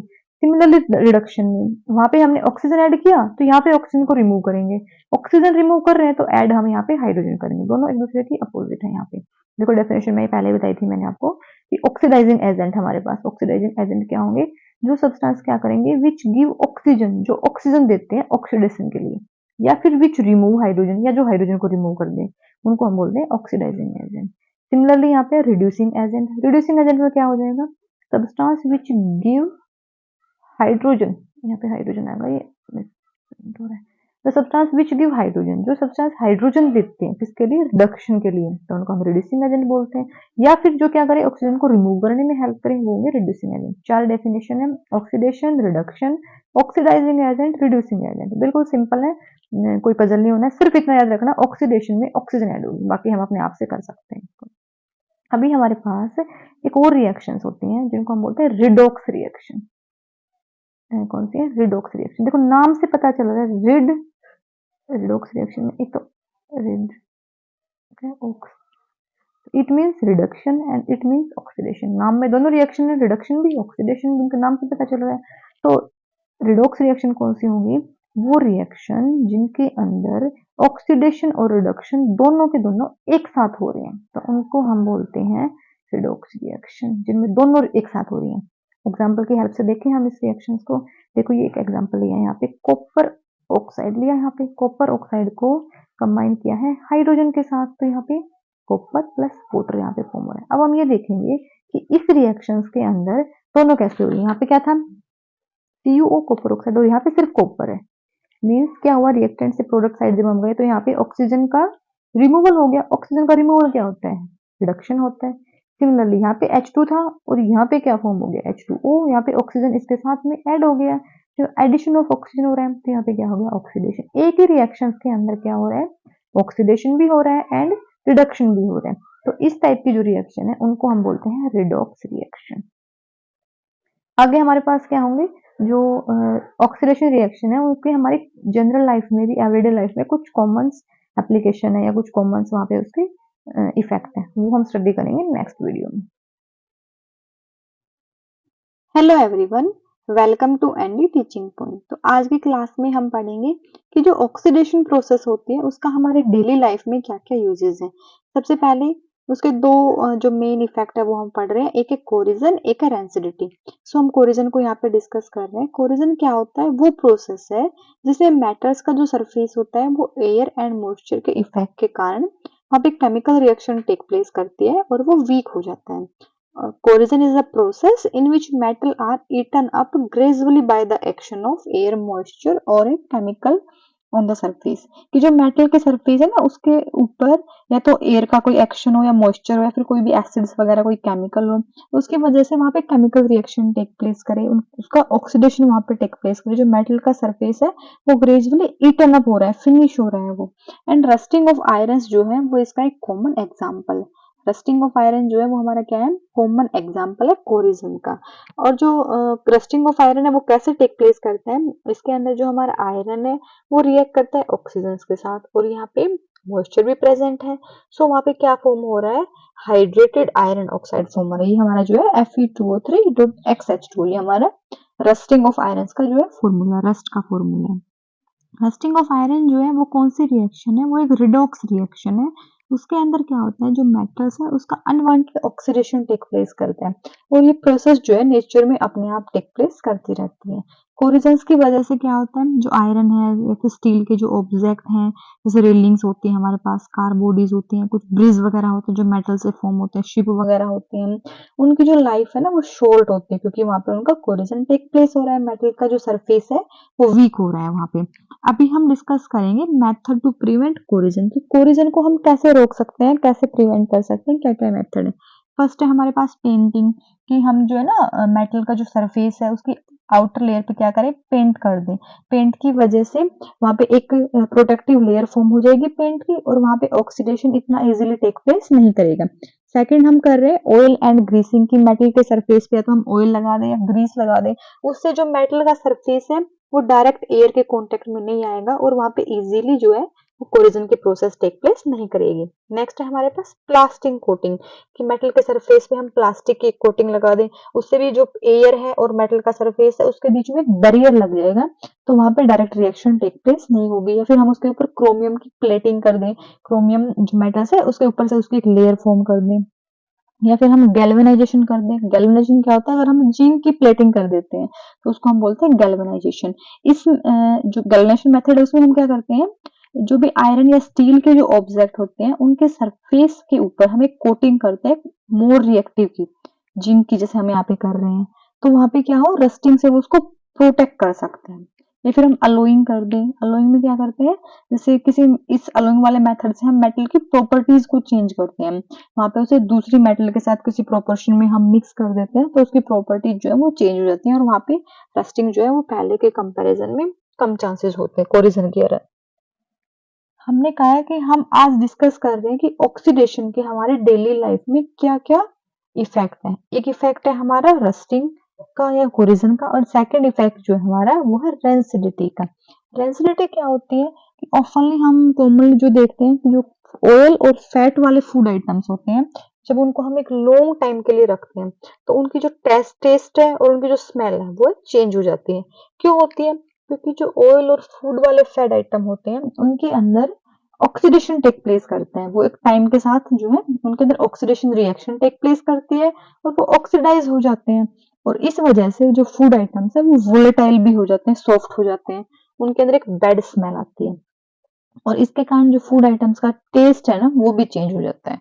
तो जो फूड आइटम्स का, oil and fat containing food items का जो ऑक्सीडेशन होता है जिसकी वजह से उनके टेस्ट और स्मेल में चेंज होता है, उसी चीज को हम क्या बोलते हैं, रेंसिडिटी बोलते हैं।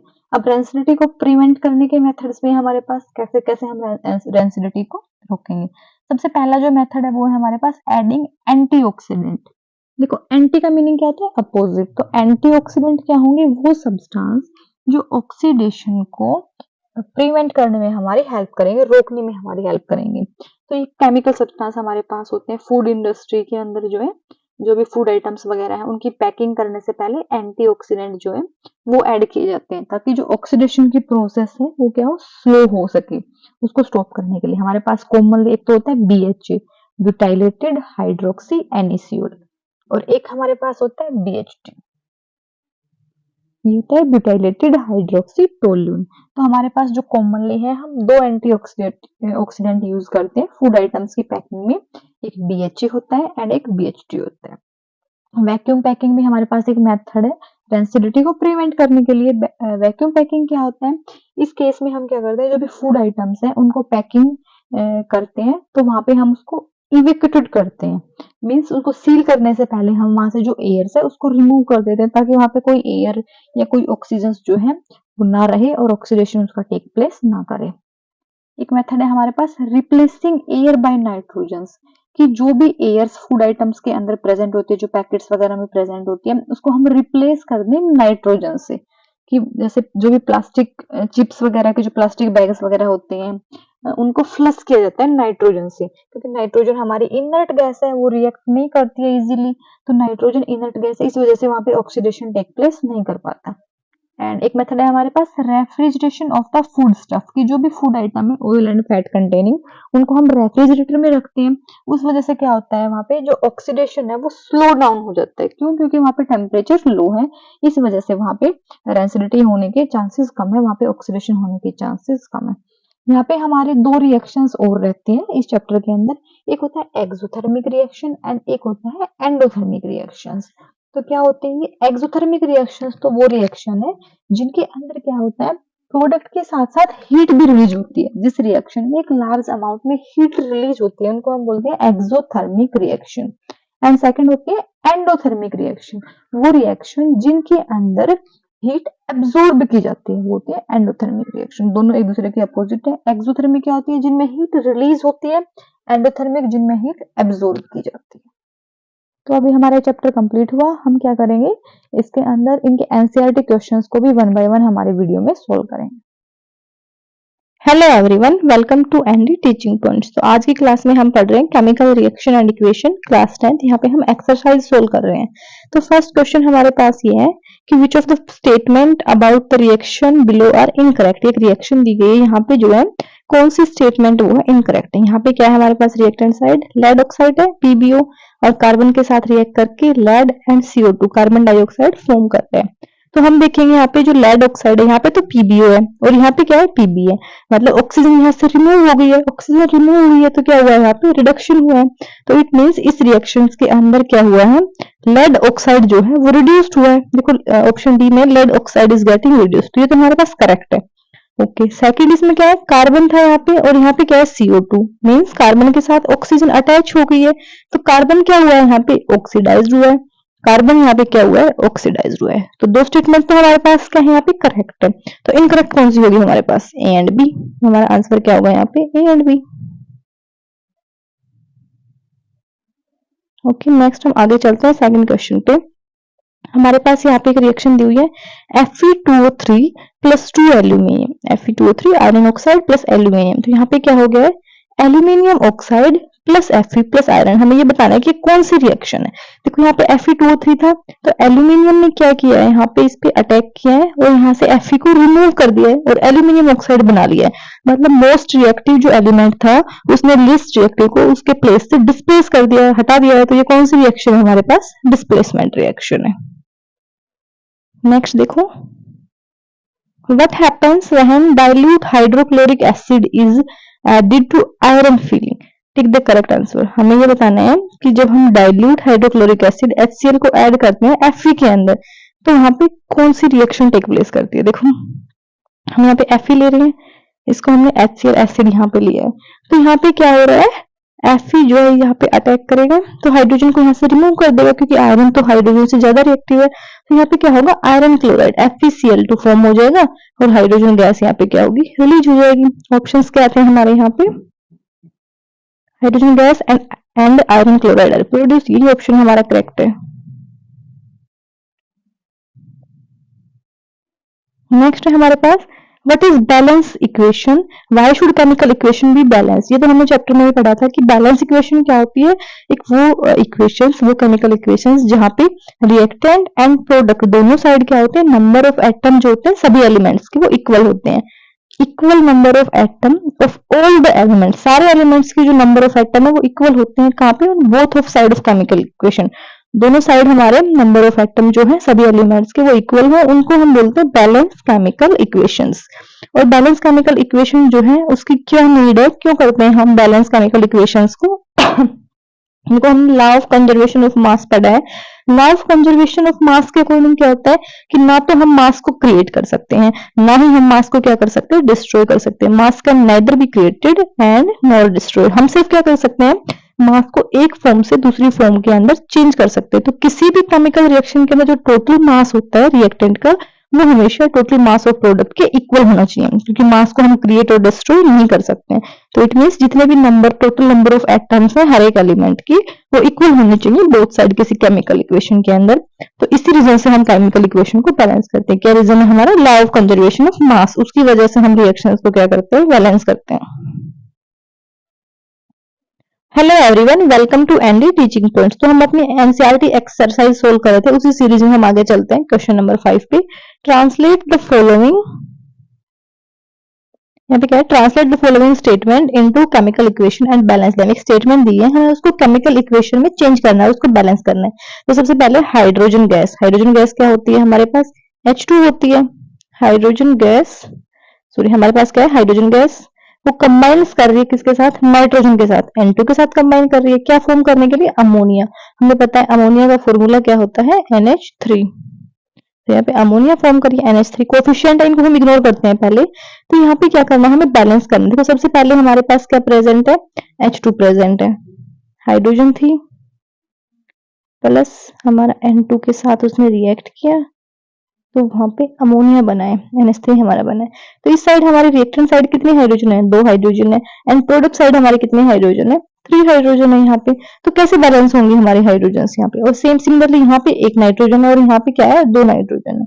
अगर हम क्या करें, यहाँ पे नाइट्रोजन के आगे 2 कोफिशिएंट लगा दें, तो रिएक्टेंट और प्रोडक्ट साइड हमारी कितनी है, नाइट्रोजन 2 2 दोनों बैलेंस है। देखो हमने यहाँ पे क्या किया, प्रोडक्ट साइड NH3 अमोनिया के आगे कोफिशिएंट 2 ऐड कर दिया। अब नाइट्रोजन यहाँ पे 2 है और इधर भी नाइट्रोजन हमारे क्या है, यहाँ पे 2 है। अब यहाँ पे हाइड्रोजन कितनी है हमारी प्रोडक्ट साइड, 2 और 3 6 हाइड्रोजन प्रेजेंट है यहाँ पे। एंड रिएक्टेंट साइड कितनी है, 2 हाइड्रोजन प्रेजेंट है। तो इसके आगे अगर हम कोफिशिएंट 3 ऐड कर दें, तो यहाँ भी क्या होगी हमारी 6 हाइड्रोजन होगी। यहाँ पे हमने कोफिशिएंट 3 ऐड कर दिया है, तो यहाँ पे भी हमारी क्या होगी, 6 हाइड्रोजन होगी। अब इसमें हम देख रहे हैं, देखो यहाँ पे हाइड्रोजन कितनी है, 6 प्रेजेंट है। सिमिलरली यहाँ पे भी हाइड्रोजन 6 है, नाइट्रोजन यहाँ पे भी 2 है, नाइट्रोजन यहाँ पे भी 2 है। तो ये बैलेंस केमिकल इक्वेशन है हमारे पास। नेक्स्ट कंडीशन हमारे पास हाइड्रोजन सल्फाइड गैस। तो हाइड्रोजन सल्फाइड क्या होती है, H2S Burns in air, air में बर्न्स हो रही है, मतलब O2 की प्रेजेंस है वहां पे। हाइड्रोजन सल्फाइड गैस बर्न हो रही है एयर में, क्या देने के लिए, टू गिव वाटर। तो वाटर क्या होता है हमारे पास, H2 and sulphur dioxide. Sulphur dioxide क्या होता है हमारे पास, SO2। अभी देखो हम देखेंगे रिएक्टेंट साइड हमारे पास हाइड्रोजन कितने हैं, 2 हैं। प्रोडक्ट साइड भी हमारे पास हाइड्रोजन कितने हैं, 2 हैं, बैलेंस है। रिएक्टेंट साइड सल्फर 1 है, प्रोडक्ट साइड भी हमारे पास क्या है, सल्फर 1 है, वो भी बैलेंस है। हाइड्रोजन एंड सल्फर हमारे बैलेंस है। ऑक्सीजन देखो, रिएक्टेंट साइड हमारे पास कितने हैं, 2 ऑक्सीजन प्रेजेंट है। एंड प्रोडक्ट साइड हमारे पास कितने ऑक्सीजन है, 2 एंड 1 3 ऑक्सीजन प्रेजेंट है। तो अभी ऑक्सीजन को हमें बैलेंस करना है। ऑक्सीजन को हम कैसे बैलेंस करेंगे, यहाँ पे देखो 3 है, तो इसको हम 3 तो कर नहीं सकते। अगर 2 भी कोफिशिएंट हम इसके आगे लगाते हैं तो कितना हो जाएगा, 4 हो जाएगा। फिर हमें इस साइड 4 करना पड़ेगा। देखो अगर हम यहाँ पे 2 ऐड कर देते हैं वाटर के आगे, तो यहाँ पे कितनी होगी, 2 ऑक्सीजन हो गई है, और 2 ऑक्सीजन यहाँ पे होगी, 4 हो गई है। लेकिन यहाँ पे हाइड्रोजन अब हमारे जो है वो कितनी होगी, 4 हाइड्रोजन हो गई है। तो यहाँ पे भी हमने 2 कोफिशिएंट ऐड किया, तो हाइड्रोजन यहाँ पे भी 4 हो गई, हाइड्रोजन यहाँ पे भी 4 हो गई। अब यहाँ पे सल्फर कितनी हो गई है हमारे पास, सल्फर यहाँ पे 2 है, सल्फर यहाँ पे भी हमारे पास क्या है, 2 है। ओके, अभी हमारे पास ऑक्सीजन देखेंगे हम, ऑक्सीजन कितनी है यहाँ पे, 2 एंड 4 6 ऑक्सीजन प्रेजेंट है। इधर हमारे पास कितनी है, ओनली 2 ऑक्सीजन प्रेजेंट है। तो इसके आगे हम कोफिशिएंट 3 ऐड करेंगे, तो हमारे पास 6 ऑक्सीजन प्रेजेंट होगी। देखो ये यहाँ पे भी कि हमारे पास हाइड्रोजन यहाँ पे 4 है, यहाँ पे भी हाइड्रोजन 4 है, सल्फर यहाँ पे 2 है, यहाँ पे भी सल्फर हमारे पास 2 है, ऑक्सीजन 6 है, ऑक्सीजन 4 तो यहाँ पे है एंड 2 ऑक्सीजन यहाँ पे, तो ऑक्सीजन भी हमारे पास 6 प्रेजेंट है। नेक्स्ट कंडीशन क्या है हमारे पास, barium chloride react with aluminium sulphate. देखो बेरियम क्लोराइड क्या होता है, BaCl2 react with aluminium sulphate Al2SO4 thrice, ये तो रिएक्टेंट हो गया। टू गिव क्या दे रहा है वहां पे, एल्यूमिनियम क्लोराइड, एल्यूमिनियम क्लोराइड क्या होता है, AlCl3। देखो ये कंपाउंड कैसे बन रहे हैं, कैसे इनका फॉर्मूला आ रहा है, ये आगे हम 4th चैप्टर के अंदर कार्बन एंड इट्स कंपाउंड है उसमें हम सीखेंगे कि कैसे ये बनते हैं, और 9th क्लास में भी सीखा भी हो हमने ये। And precipitate of barium sulphate, और बेरियम सल्फेट का एक precipitate, barium sulphate means BaSO4। ये जो रिएक्शन है हमारे पास अब प्रेसिपिटेशन रिएक्शन का एग्जांपल्स भी है। तो यहाँ पे हम क्या देख रहे हैं, सबसे पहले देखो बेरियम इधर 1 है, इधर भी बेरियम 1 है, ओके बैलेंस है। यहाँ पे एल्यूमिनियम कितने हमारे पास 2 प्रेजेंट है, लेकिन यहाँ पे एल्यूमिनियम कितना है 1 है, तो हम क्या करेंगे 2 कोफिशिएंट ऐड कर दिया तो एल्यूमिनियम हमारा क्या हो गया 2 हो गया। ओके यहाँ पे क्लोरीन कितने हैं हमारे पास 2 और 3 6 हो गए क्लोरीन, लेकिन यहाँ पे क्लोरीन 2 ही है, तो यहाँ पे हम 3 कोफिशिएंट ऐड करेंगे तो क्लोरीन हमारे क्या हो गए यहाँ पे 6 हो गए। क्लोरीन भी बैलेंस है हमारे पास और एल्यूमिनियम भी बैलेंस है हमारे पास। अभी बेरियम यहाँ पे 3 है, यहाँ पे बेरियम क्या है 1 है, तो यहाँ पे भी हमें 3 कोफिशिएंट ऐड करना पड़ेगा, बेरियम जो है वो भी बैलेंस हो गया। SO4 सल्फेट जो आयंस है यहाँ पे भी 3 है, यहाँ पे भी 3 है, अभी रिएक्शन जो है हमारे वो बैलेंस है। नेक्स्ट कंडीशन सिचुएशन क्या है यहाँ पे, potassium will react with water to give potassium hydroxide and hydrogen gas. Potassium जो है वो रिएक्ट करता है वाटर के साथ,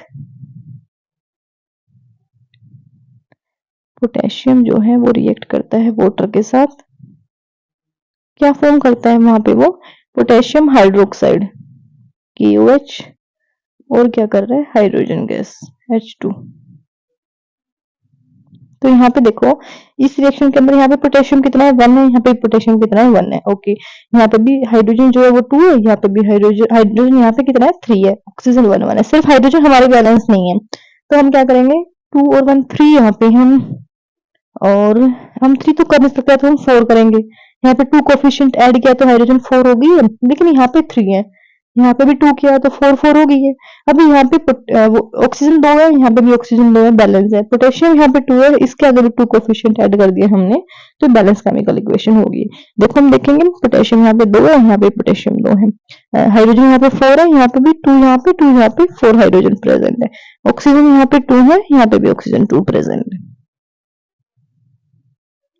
नेक्स्ट क्वेश्चन क्या है, बैलेंस द फॉलोइंग इक्वेशंस। जो कुछ इक्वेशंस हमारे पास दी गई है उनको हमें बैलेंस करना है। तो हमारे पास यहाँ पे क्या है HNO3 नाइट्रिक एसिड प्रेजेंट है, कैल्शियम हाइड्रोक्साइड रिएक्ट करके क्या बना रहे हैं calcium nitrate and water form कर रहे हैं। तो इस रिएक्शंस के अंदर हम देखेंगे सबसे पहले हाइड्रोजन हमारे पास क्या है यहाँ पे 1 हाइड्रोजन है एंड यहाँ पे कितनी है 2 हाइड्रोजन है, तो इसके आगे अगर हम कोफिशिएंट 2 लगा दें तो हाइड्रोजन हमारी बैलेंस हो गई है। ओके कैल्शियम यहाँ पे 1 है, यहाँ पे भी कैल्शियम हमारे पास 1 है, नाइट्रेट आयन है जो NO3 वो यहाँ पे कितने हैं हमारे पास, नाइट्रोजन जो है वो 2 है यहाँ पे भी नाइट्रोजन 2 है, और ऑक्सीजन जो है वो कितनी है, हाइड्रोजन यहाँ पे 2 है, यहाँ पे तो हाइड्रोजन 2 है, और रिएक्टेंट साइड हमारे पास 2 एंड 2 सॉरी 4 हाइड्रोजन प्रेजेंट है हमारे पास। तो हाइड्रोजन को हम कैसे बैलेंस करेंगे, इसके आगे 2 कोफिशिएंट लगाएंगे, अभी हाइड्रोजन बैलेंस हुई है हमारी, और नाइट्रोजन जो बैलेंस है 2 2, ऑक्सीजन देखो कैल्शियम भी 1 1 बैलेंस है, ऑक्सीजन देखो रिएक्टेंट साइड यहाँ पे 3 एंड 2 5 ऑक्सीजन प्रेजेंट है हमारे पास, और यहाँ पे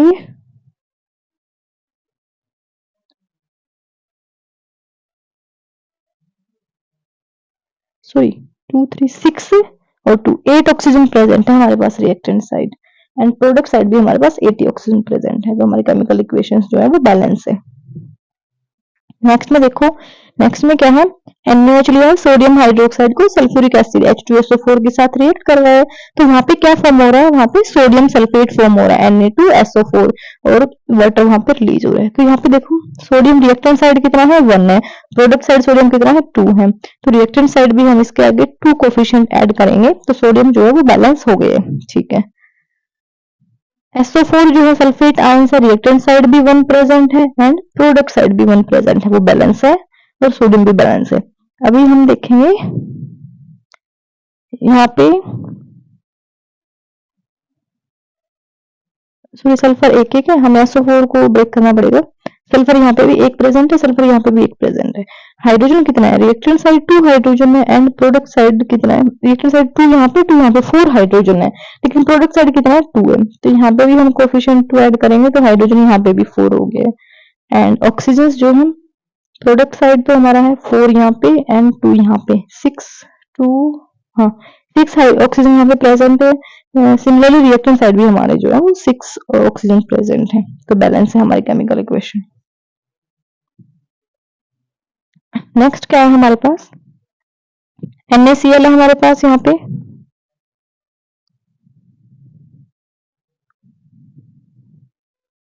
NaCl है sodium chloride silver nitrate AgNO3 के साथ इसने रिएक्ट किया है, तो क्या हो रहा है सिल्वर क्लोराइड AgCl फॉर्म हो रहा है और NaNO3 फॉर्म हो रहा है, सोडियम नाइट्रेट फॉर्म हो रहा है। अब इस रिएक्शन के अंदर देखेंगे सोडियम रिएक्टेंट साइड कितनी है 1 है, प्रोडक्ट साइड भी कितनी है 1 है, सिल्वर 1 है, सिल्वर यहाँ पे भी 1 है, क्लोरीन भी यहाँ पे 1 है, यहाँ पे 1 है, NO3 नाइट्रेट आयन भी 1 है, यहाँ पे भी 1 है, तो इक्वेशन जो है हमारी ऑलरेडी बैलेंस है। नेक्स्ट जो है उसमें क्या है, बेरियम क्लोराइड रिएक्ट कर रहा है सल्फ्यूरिक एसिड के साथ H2SO4 के साथ, तो वहां पे क्या फॉर्म हो रहा है, बेरियम सल्फेट फॉर्म हो रहा है प्लस HCl जो गैस है वो रिलीज हो रही है। अब इसके अंदर हम देखेंगे रिएक्टेंट साइड बेरियम कितना है 1 है, प्रोडक्ट साइड भी बेरियम कितना है यहाँ पे 1 है, SO4 आयंस जो है वो कितने हैं 1 है, यहाँ पे भी कितने हैं 1 है, बैलेंस है। क्लोरीन रिएक्टेंट साइड 2 है, प्रोडक्ट साइड 1 है, हमने 2 कोफिशिएंट ऐड कर दिया तो क्लोरीन 2 हो गई। हाइड्रोजन यहाँ पे कितनी है 2 है, यहाँ पे भी हाइड्रोजन कितनी है 2 है, बैलेंस है हमारी केमिकल इक्वेशंस। बाकी नेक्स्ट क्वेश्चन जो है हम अगले वीडियो में करेंगे। Hello everyone, welcome to ND teaching point. तो हमारी सीरीज चली हुई है एक्सरसाइज क्वेश्चन सोल्व करने की केमिकल रिएक्शन एंड इक्वेशंस की। इसमें हम आगे चलते हैं, क्वेश्चन नंबर 7 है हमारे पास, write the balance chemical equation for the following reactions. कुछ रिएक्शन दी गई है हमारे पास, उनके लिए हमें बैलेंस केमिकल इक्वेशन लिखनी है। तो सबसे पहले हमारे पास क्या है, कैल्शियम हाइड्रोक्साइड। देखो कैल्शियम हाइड्रोक्साइड का क्या फॉर्मूला होता है CaOH ट्वाइस। नेक्स्ट है हमारे पास कार्बन डाइऑक्साइड, कार्बन डाइऑक्साइड क्या होता है CO2। फिर कैल्शियम कार्बोनेट, कैल्शियम कार्बोनेट क्या होता है CaCO3 एंड वाटर क्या होता है हमारे पास H2O। अब ये रिएक्शंस हमने लिखी, इसको बैलेंस करने हैं। रिएक्टेंट साइड कितना कैल्शियम है 1 है, प्रोडक्ट साइड भी कितना कैल्शियम है 1 है। ओके, ऑक्सीजन रिएक्टेंट साइड कितनी है 2 यहाँ पे 2 यहाँ पे 4 है, यहाँ पे 3 और 1 4 है। हाइड्रोजन कितनी है यहाँ पे 2 है, यहाँ पे 2 है, तो हमारी बैलेंस है ये ऑलरेडी। नेक्स्ट है हमारे पास जिंक, जिंक होता है Zn plus silver nitrate, silver nitrate क्या होता है AgNO3। जिंक नाइट्रेट क्या होता है ZnNO3 ट्वाइस, जिंक के वैलेंसी 2 है यहाँ पे तो NO3 ट्वाइस हो गया, प्लस सिल्वर Ag। कोफिशिएंट को हम इग्नोर करके चलते हैं, पहले सिंपली हमने इक्वेशंस लिखी है। अभी बैलेंस देखेंगे हम, रिएक्टेंट साइड जिंक 1 है, प्रोडक्ट साइड भी जिंक 1 है। ओके, रिएक्टेंट साइड N हमारे पास 1 है और प्रोडक्ट साइड N हमारे पास 2 है, तो यहाँ पे हम इसके आगे कोफिशिएंट 2 ऐड कर देंगे, 2 कोफिशिएंट यहाँ पे ऐड हुए हैं। अब सिल्वर यहाँ पे 2 हो गए, तो सिल्वर के आगे भी हम 2 कोफिशिएंट ऐड कर रहे हैं। ऑक्सीजन हम देखेंगे तो 6 है रिएक्टेंट साइड, प्रोडक्ट साइड भी हमारे पास ऑक्सीजन 6 प्रेजेंट है। नेक्स्ट में हमारे पास क्या है, एल्यूमिनियम क्या होता है Al प्लस कॉपर क्लोराइड क्या है CuCl2। एल्यूमिनियम क्लोराइड क्या हो गया AlCl3 प्लस कॉपर क्या हो गया हमारे पास यहाँ पे 3 हो गया है। तो यहाँ पे हम देख रहे हैं रिएक्टेंट साइड एल्यूमिनियम 1 है, प्रोडक्ट साइड भी हमारे पास एल्यूमिनियम 1 प्रेजेंट। कोफिशिएंट को हम इग्नोर लिख करके चलते हैं, क्योंकि हम बैलेंस करेंगे तभी लिखेंगे कोफिशिएंट। या फिर आप ऐसे देखो कि एल्यूमिनियम जो है वो हो गया Al प्लस कॉपर क्लोराइड क्या हो गया CuCl2, इधर हो गया एल्यूमिनियम क्लोराइड AlCl3 प्लस क्या हो गया कॉपर। तो अभी हम देख रहे हैं रिएक्टेंट साइड एल्यूमिनियम 1 है, प्रोडक्ट साइड भी एल्यूमिनियम हमारे पास 1 प्रेजेंट है। रिएक्टेंट साइड कॉपर 1 है, प्रोडक्ट साइड भी कॉपर 1 है। अभी रिएक्टेंट साइड क्लोरीन हमारे पास 2 प्रेजेंट है एंड प्रोडक्ट साइड हमारे पास क्लोरीन क्या है 3 प्रेजेंट है। तो क्लोरीन को हम कैसे बैलेंस करें? यहाँ पे तो अगर हम 3 कोफिशिएंट ऐड कर दें तो कितनी हो गई? 6 क्लोरीन हो गई है। यहाँ पे अगर हम 2 कोफिशिएंट ऐड कर दे तो ये भी कितनी हो गई है? 6 क्लोरीन हो गई है। अभी एल्यूमिनियम यहाँ पे 2 हो गया, तो एल्यूमिनियम को भी हमने 2 कर दिया एंड कॉपर यहाँ पे 3 हो गया, तो कॉपर को भी हमने 3 कर दिया। तो ये हमारे पास क्या है? बैलेंस केमिकल इक्वेशन है। नेक्स्ट है barium chloride BaCl2, potassium sulphate क्या हो गया? K2SO4, बेरियम सल्फेट क्या हो गया? BaSO4 एंड पोटेशियम क्लोराइड क्या होता है? KCl। अब यहाँ पे बेरियम 1 है, प्रोडक्ट साइड भी बेरियम 1 है, क्लोरीन यहाँ पे 2 है और यहाँ पे क्लोरीन 1 है, इसीलिए यहाँ पे 2 कोफिशिएंट ऐड किया है। पोटेशियम 2 बैलेंस है हमारे पास, SO4 सल्फेट आयंस दोनों साइड एक ही है हमारे पास, तो बैलेंस है ये केमिकल इक्वेशन। नेक्स्ट क्वेश्चन है हमारे पास, write the balance chemical equation for the following and identify the type of reaction. कौन सी रिएक्शन यहाँ पे टेक प्लेस कर रही है वो बतानी। पोटेशियम ब्रोमाइड, पोटेशियम ब्रोमाइड क्या होता है? KBr plus barium iodide, barium क्या होता है? Ba iodide I2 and potassium iodide Ki और बेरियम ब्रोमाइड BaBr2। तो सबसे पहले हम इसको बैलेंस करेंगे। बैलेंस कर रहे हैं रिएक्टेंट साइड पोटेशियम 1 है, प्रोडक्ट साइड भी पोटेशियम 1 है। कोफिशिएंट को हम इग्नोर करके चलते हैं क्योंकि ये बैलेंस कर रहे हैं, तब ऐड करेंगे कोफिशिएंट। तो हम बेरियम क्या है? दोनों साइड हमारे पास 1 1 प्रेजेंट है। ब्रोमीन देखो, रिएक्टेंट साइड हमारे पास 1 ब्रोमीन है एंड प्रोडक्ट साइड हमारे पास 2 ब्रोमीन है, तो यहाँ पे हमने 2 कोफिशिएंट ऐड किया है, तभी हमारी बैलेंस हुई है। अब यहाँ पे पोटेशियम 2 हो गया, तो रिएक्टेंट साइड भी हमें, प्रोडक्ट साइड भी हमें पोटेशियम 2 करनी पड़ेगी। यहाँ पे पोटेशियम आयोडाइड के साथ हमने कोफिशिएंट 2 ऐड किया है, इधर आयोडीन हमारी ऑलरेडी 2 थी। यहाँ पे देखो कौन सी रिएक्शन है ये बतानी है हमें। यहाँ पे था पोटेशियम ब्रोमाइड KBr था और यहाँ पे बेरियम आयोडाइड था। यहाँ पे पोटेशियम आयोडाइड फॉर्म हुआ है, मतलब ब्रोमीन बेरियम आयोडाइड इसके साथ रिएक्ट किया, तो यहाँ से ब्रोमीन को रिमूव कर दिया और ब्रोमीन जो है वो बेरियम के साथ रिएक्ट हो गया। तो दोनों रिएक्टेंट के बीच में क्या हुआ? आयंस की एक्सचेंज टेक प्लेस की है। और हमने रिएक्शंस पढ़ी थी जहाँ पे आयंस की एक्सचेंज टेक प्लेस करती है, वो होती है डबल डिस्प्लेसमेंट रिएक्शन।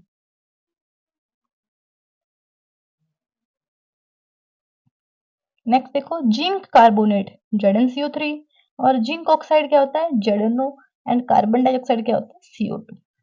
हम देखते हैं बैलेंस। ये रिएक्टेंट साइड जिंक 1 है, प्रोडक्ट साइड भी जिंक क्या है हमारे पास? 1 प्रेजेंट है।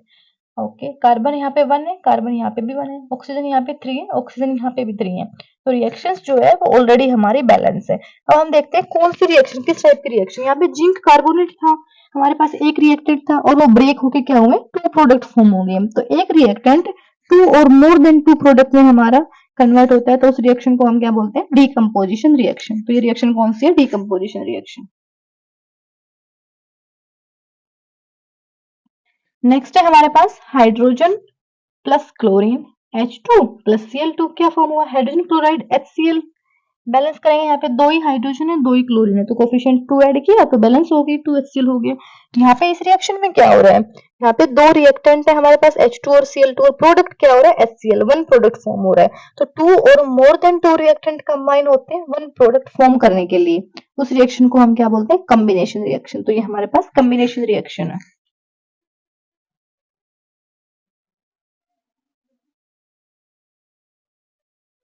नेक्स्ट हम देखेंगे हमारे पास क्या है? मैग्नीशियम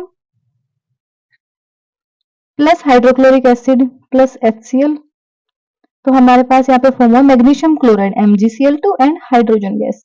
यहाँ पे हम देखेंगे रिएक्टेंट साइड मैग्नीशियम 1 है, प्रोडक्ट साइड भी मैग्नीशियम 1 है, रिएक्टेंट साइड हाइड्रोजन 1 है और यहाँ पे 2 है, सिमिलरली क्लोरीन भी यहाँ पे 1 है और यहाँ पे 2 है। तो अगर हम यहाँ पे कोफिशिएंट 2 ऐड करते हैं, पूरी रिएक्शन हमारे पास बैलेंस होगी। देखो इस रिएक्शन के अंदर क्या हुआ है? मैग्नीशियम ने अटैक किया है HCl पे और यहाँ से हाइड्रोजन को रिमूव कर दिया है, मतलब एक स्ट्रॉन्ग जो एलिमेंट आया उसने लेस रिएक्टिव को वहां से डिस्प्लेस कर दिया। तो कौन सी रिएक्शन हुई है यहाँ पे? डिस्प्लेसमेंट रिएक्शंस हुई है। यहाँ पे हमारे जो बैलेंसिंग के क्वेश्चंस थे वो कंप्लीट हुए, बाकी हम नेक्स्ट वीडियो में करेंगे स्टार्ट।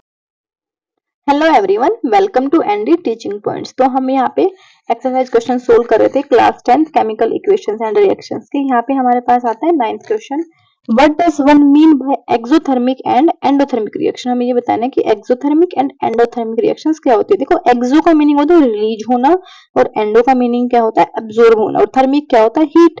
तो नाम से हम कंसिडर कर रहे हैं यहाँ पे ऐसी रिएक्शन जिनमें हीट रिलीज हो वो तो एक्सो हो गई, और जिनमें हीट एब्जॉर्ब हो वो क्या होगी, एंडो होगी। अभी हम इनकी डेफिनेशन देख रहे हैं। Chemical reaction that release energy in the form of heat, light और साउंड। ऐसी केमिकल रिएक्शन जिनमें एनर्जी रिलीज होती है, वो हीट की फॉर्म में हो, लाइट की फॉर्म में हो या साउंड की फॉर्म में हो, ऐसे केमिकल रिएक्शंस को हम क्या बोलते हैं, एक्सोथर्मिक रिएक्शन। एग्जांपल क्या है, जैसे हमने सोडियम और क्लोरीन को रिएक्ट करवाया टेबल साल्ट या कॉमन साल्ट जो NaCl वो फॉर्म करने के लिए।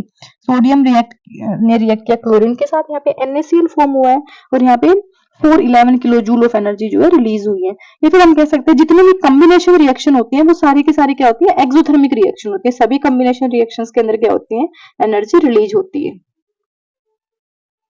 नेक्स्ट है हमारे पास रिएक्शन दैट अब्सॉर्ब एनर्जी। जो रिएक्शंस एंड होता है अब्सॉर्ब, जो रिएक्शन एनर्जी को अब्सॉर्ब करे या फिर जिनको एनर्जी चाहिए, रिक्वायर एनर्जी टू प्रोसीड, उनको हम बोलते हैं एंडोथर्मिक रिएक्शंस। एग्जांपल देखो, जैसे फोटोसिंथेसिस की प्रोसेस होती है हमारी। फोटोसिंथेसिस की प्रोसेस में क्या होता है, प्लांट जो है वो एनर्जी यूज करते हैं, सनलाइट जो लेते हैं वहां पे, फिर अपना फूड वहां पे प्रिपेयर कर रहे हैं। तो आप कार्बन डाइऑक्साइड लेते हैं और वाटर लेते हैं और सनलाइट को कैप्चर कर रहे हैं यहाँ पे, तो एनर्जी ले रहे हैं, तो वहां पे ग्लूकोज एंड ऑक्सीजन फॉर्म हो रही है, ग्लूकोज एंड ऑक्सीजन वहां पे फॉर्म हो रही है। तो इसमें सनलाइट जो वो एब्जॉर्ब किया, रिएक्शन कैसी है हमारी, एंडोथर्मिक रिएक्शन है।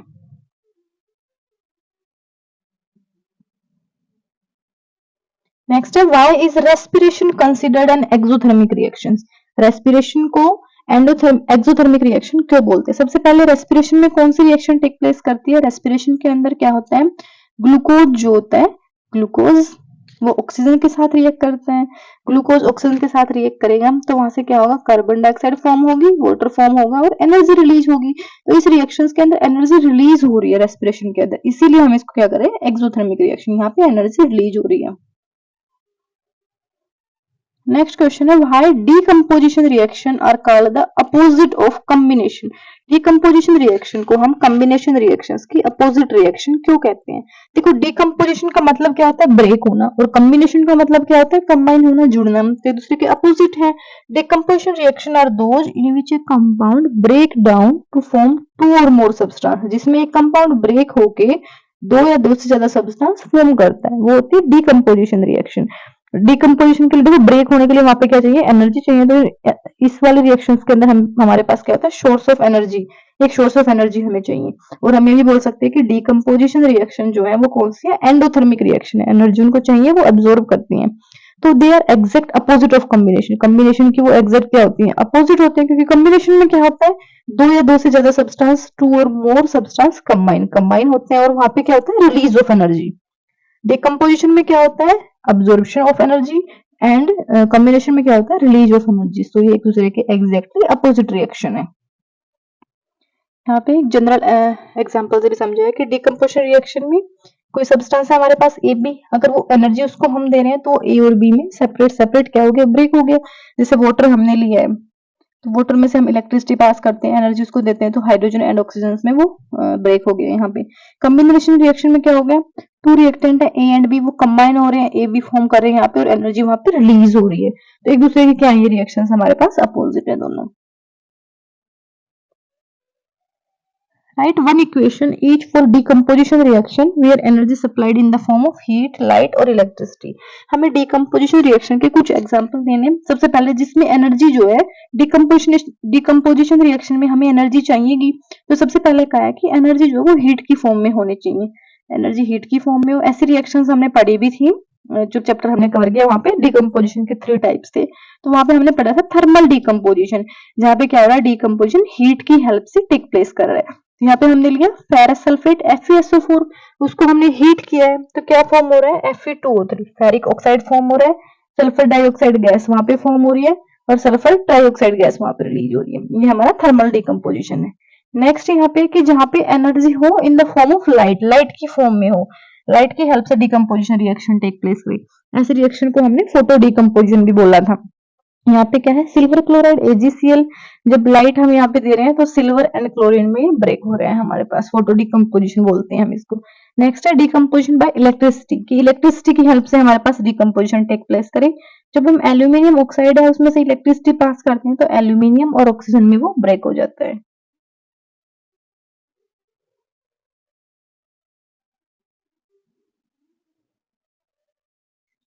नेक्स्ट है what is the difference between displacement and double displacement reaction. Displacement और डबल डिस्प्लेसमेंट में क्या डिफरेंस है? देखो डिस्प्लेसमेंट रिएक्शन हमने पढ़ी हुई है, उनमें क्या होता है, एक ज्यादा reactive more reactive element replace करता है लेस रिएक्टिव एलिमेंट को फ्रॉम ए कंपाउंड, उसके कंपाउंड में से। जैसे हमारे पास एक था ए, एक था बी एक्स यहाँ पे, ठीक है। तो हमने ये माना कि ए ज्यादा रिएक्टिव है तो वो बी पे अटैक करता है, बी को वहां से हटा के ए एक्स यहाँ पे फॉर्म हो गया, बी यहाँ से रिलीज हो गया क्योंकि ए जो है वो ज्यादा रिएक्टिव था बी से। अच्छा डबल डिस्प्लेसमेंट में क्या होता है, यहाँ पे दो एटम होते हैं या दो ग्रुप ऑफ एटम होते हैं, वो एक दूसरे की पोजीशन चेंज करते हैं या फिर आयंस का उनके बीच में एक्सचेंज होता है। In double displacement reaction two atom और group of atom switch places, places को स्विच करते हैं, चेंज करते हैं। जैसे ए बी था प्लस सी डी था, यहाँ पे एक्सचेंज होके क्या बना, ए डी बन गया प्लस सी बी बन गया है। यहाँ पे एग्जांपल्स भी है हमारे पास। डिस्प्लेसमेंट में क्या हुआ, कॉपर सल्फेट यहाँ पे था और जिंक ने रिएक्ट किया, जिंक ज्यादा रिएक्टिव है कॉपर से, कॉपर को यहाँ से डिस्प्लेस करके जिंक सल्फेट यहाँ पे फॉर्म हो जाएगा और कॉपर यहाँ पे रिलीज हो जाएगा। डबल डिस्प्लेसमेंट में क्या है, सोडियम सल्फेट Na2SO4 और बेरियम क्लोराइड BaCl2, यहाँ से जो है सोडियम क्लोरीन के साथ कंबाइंड होगा और यहाँ पे बेरियम सल्फेट फॉर्म हो जाएगा। दोनों ने अपनी क्या किया, पोजिशन स्विच कर ली, यहाँ पे आयंस का एक्सचेंज कर लिया है, तो ये कौन सी है, डबल डिस्प्लेसमेंट रिएक्शन।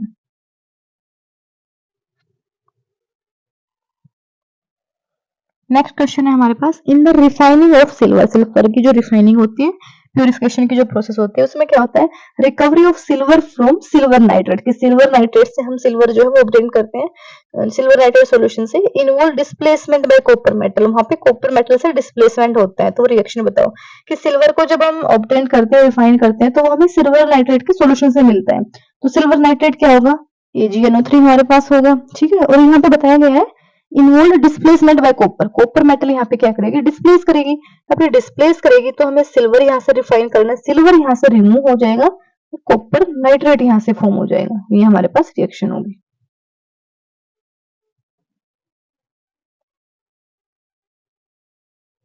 नेक्स्ट है हमारे पास, what do you mean by a precipitation reaction. Precipitation reaction हमारे पास क्या होती है, देखो सबसे पहले एक वर्ड आता है प्रेसिपिटेट। प्रेसिपिटेट तो क्या होता है, हमारे पास एक इनसोल्युबल सॉलिड सब्सटेंस होता है जिसको हम बोलते हैं प्रेसिपिटेट।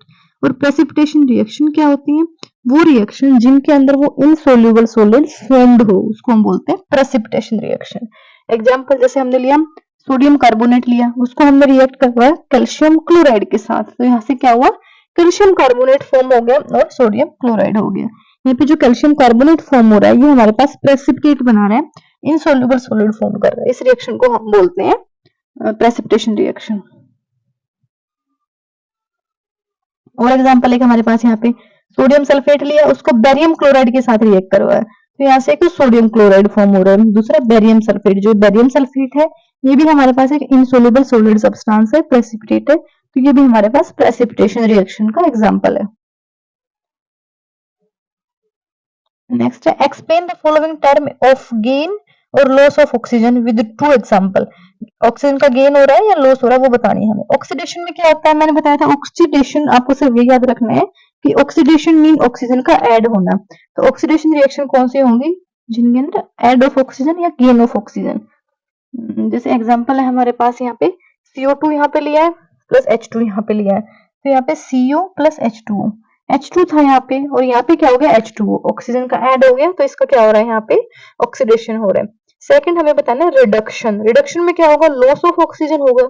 यहाँ पे कॉपर जो है,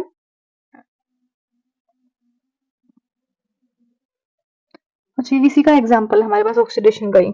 एक और एग्जांपल लिया है, यहाँ पे कॉपर है, ऑक्सीजन के साथ रिएक्ट करके क्या बना रहा है, कॉपर ऑक्साइड। यहाँ पे कॉपर था, यहाँ पे copper oxide, add of oxygen हुआ है, गेन ऑफ ऑक्सीजन हुआ है, तो ये कौन सी है हमारे पास, ऑक्सीडेशन रिएक्शन। रिडक्शन में क्या होता है, लॉस ऑफ ऑक्सीजन। अभी रिडक्शन के एग्जाम्पल हम देखेंगे यहाँ पे, यहाँ पे CO2 कार्बन डाइऑक्साइड और यहाँ पे H2, तो यहाँ पे क्या हो गया CO, CO2 से CO फॉर्म हुआ है, मतलब यहाँ पे दो ऑक्सीजन, C यहाँ पे एक ऑक्सीजन प्रेजेंट है कार्बन के पास, एक ऑक्सीजन का यहाँ पे कार्बन ने क्या किया है, लॉस किया है, तो यहाँ पे क्या हुआ, रिडक्शन टेक प्लेस किया है। CO कॉपर ऑक्साइड है, उसको H2 के साथ रिएक्ट करवाया है, तो यहाँ पे कॉपर एंड H2O फॉर्म हो रहा है, तो यहाँ पे कॉपर ऑक्साइड ने ऑक्सीजन को लॉस कर दिया है, तो कौन सी रिएक्शन है, यहाँ पे रिडक्शन रिएक्शन टेक प्लेस कर रही है।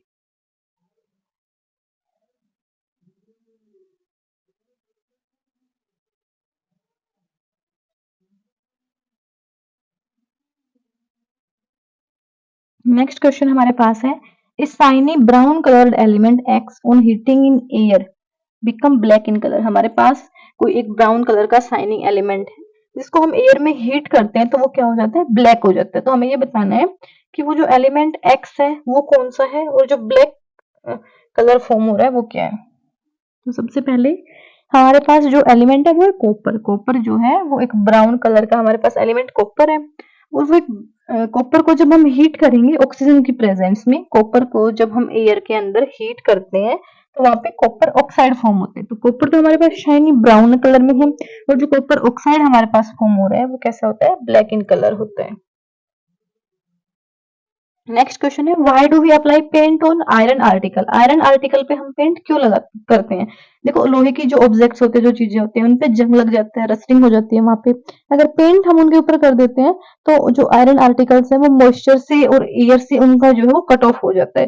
तो इसीलिए रस्टिंग को रोकने के लिए, रस्टिंग इज प्रिवेंटेड, रस्टिंग को प्रिवेंट करने के लिए हम क्या करते हैं, आयरन की जो ऑब्जेक्ट्स होते हैं उनपे पेंट करते हैं, ऑयल लगाते हैं। नेक्स्ट क्वेश्चन है, oil and fat containing food items are flushed with nitrogen why. जो फूड आइटम्स में ऑयल और फैट होते हैं उनको नाइट्रोजन गैस से फिल करते हैं हम, क्यों करते हैं। नाइट्रोजन गैस हमारे पास कैसी होती है, नाइट्रोजन गैस एक इनर्ट गैस होती है हमारे पास। इनर्ट मीन्स अनरिएक्टिव गैस होती है, वो इजीली रिएक्ट नहीं करती जो सब्सटेंस है उसके साथ। नाइट्रोजन जो है वो एंटीऑक्सीडेंट की तरह भी यूज होती है। एंटीऑक्सीडेंट मीन्स जो ऑयल और फैट वाले फूड आइटम्स थे उनका ऑक्सीडेशन वहां पे नहीं होने दे रही थी, उनको ऑक्सीडेशन होने से रोकती है, prevent them from being oxidize. तो इसीलिए हम क्या करते हैं, जो फूड आइटम्स होते हैं ऑयल एंड फैट वाले उनको नाइट्रोजन से फ्लश करते हैं। नेक्स्ट है, explain the following term with one example. सबसे पहले हमारे पास कोरिजन, फिर रेंसिडिटी। तो कोरिजन क्या होता है, कोरिजन वो प्रोसेस है जहाँ पे जो मेटल्स का जो सरफेस होता है, मेटल्स का सरफेस होता है वो एयर और मॉइस्चर के कॉन्टेक्ट में आने के बाद सरफेस क्या हो रहा है, धीरे धीरे वीक हो रहा है, डिग्रेड होता जा रहा है। और अगर जैसे आयरन है, हमारा आयरन के केस में ऐसा होता है तो वहां पे रस्टिंग ऑफ आयरन बोलते हैं हम, वो टेक प्लेस करता है। जैसे एग्जांपल लिया हमने Fe आयरन लिए है, ऑक्सीजन एयर की प्रेजेंस में एंड वाटर के हमने एक्स पार्टिकल्स लिए हैं यहाँ पे मॉइस्चर की प्रेजेंस में। क्या बनाता है वो, Fe2O3.XH2O। इसको हम फॉर्मूला ऑफ रस्ट भी बोल देते हैं। यहाँ पे हाइड्रेटेड आयरन ऑक्साइड फॉर्म होता है, इसी को हम रस्ट कहते हैं। नेक्स्ट है रेंसिडिटी। रेंसिडिटी हमने डिस्कस भी किया था, क्या होता है, जो फूड आइटम्स है उनका ऑक्सीडेशन हो जाता है, उनको हम बोलते हैं रेंसिडिटी। और कौन से फूड आइटम का होता है, जिसके अंदर ऑयल और फैट होते हैं। फैट एंड ऑयल्स वाले फूड आइटम्स जो हैं, अगर हम उनको काफी लॉन्ग टाइम तक रखते हैं तो उनके टेस्ट में और उनकी स्मेल में एक चेंज होता है, जिसको हम क्या बोलते हैं, रेंसिडिटी बोलते हैं। और रेंसिडिटी को कैसे अवॉइड करते हैं हम, जो फूड आइटम है उनको हम क्या करते हैं, स्टोर करते हैं एयर टाइट कंटेनर्स के अंदर या रेफ्रिजरेटर के अंदर, या उनके अंदर हम एंटीऑक्सीडेंट ऐड करते हैं। मेनली तो हम उनके अंदर नाइट्रोजन ऐड करते हैं। बाकी क्वेश्चन हम नेक्स्ट वीडियो में डिस्कस करेंगे जो इन टेक्स्ट के हैं हमारे। Hello everyone, welcome to ND teaching point. तो हम अपनी जो है class 10th chemical reactions and equations थी उस चैप्टर्स के अंदर एक्सरसाइज सोल्व कर रहे थे। आज हम यहाँ पे इन टेक्स्ट क्वेश्चन सोल्व कर रहे हैं। सबसे पहले हमारे पास आता है, why should A magnesium ribbon be clean before burning in air. कि जो हमारे पास मैग्नीशियम रिबन होता है उसको बर्न करने से पहले, एयर में बर्न करने से पहले हम जो है वो क्लीन क्यों करते हैं। तो सबसे पहले बात देखो, मैग्नीशियम हमारे पास कैसे मेटल है, काफी रिएक्टिव मेटल होती है। जैसे सोडियम है, पोटेशियम है, कैल्शियम है, ऐसे मैग्नीशियम भी हमारे पास काफी रिएक्टिव मेटल है। जब एयर के अंदर मैग्नीशियम को हम एक्सपोज करते हैं तो वो ऑक्सीजन के साथ रिएक्ट करके क्या बना लेती है, मैग्नीशियम ऑक्साइड बना लेती है। देखो यहाँ पे लिखा है मैग्नीशियम हमारे पास क्या है, बहुत ही रिएक्टिव मेटल है, जैसे सोडियम कैल्शियम है वैसे ही।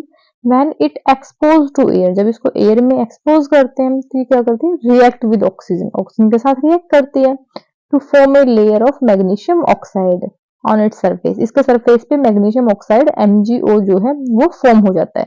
तो मेनली क्या है, मैग्नीशियम हमारी काफी रिएक्टिव मेटल है। जब इसको एयर के अंदर ओपन छोड़ते हैं तो ये क्या करती है, मैग्नीशियम ऑक्साइड फॉर्म कर लेती है ऑक्सीजन के साथ रिएक्ट करके। यहाँ पे रिएक्शन भी है, देखो मैग्नीशियम प्लस ऑक्सीजन क्या बन गया, मैग्नीशियम ऑक्साइड यहाँ पे फॉर्म हो गया। और जो ये मैग्नीशियम ऑक्साइड की जो लेयर बनी है ये क्या होती है, स्टेबल होती है।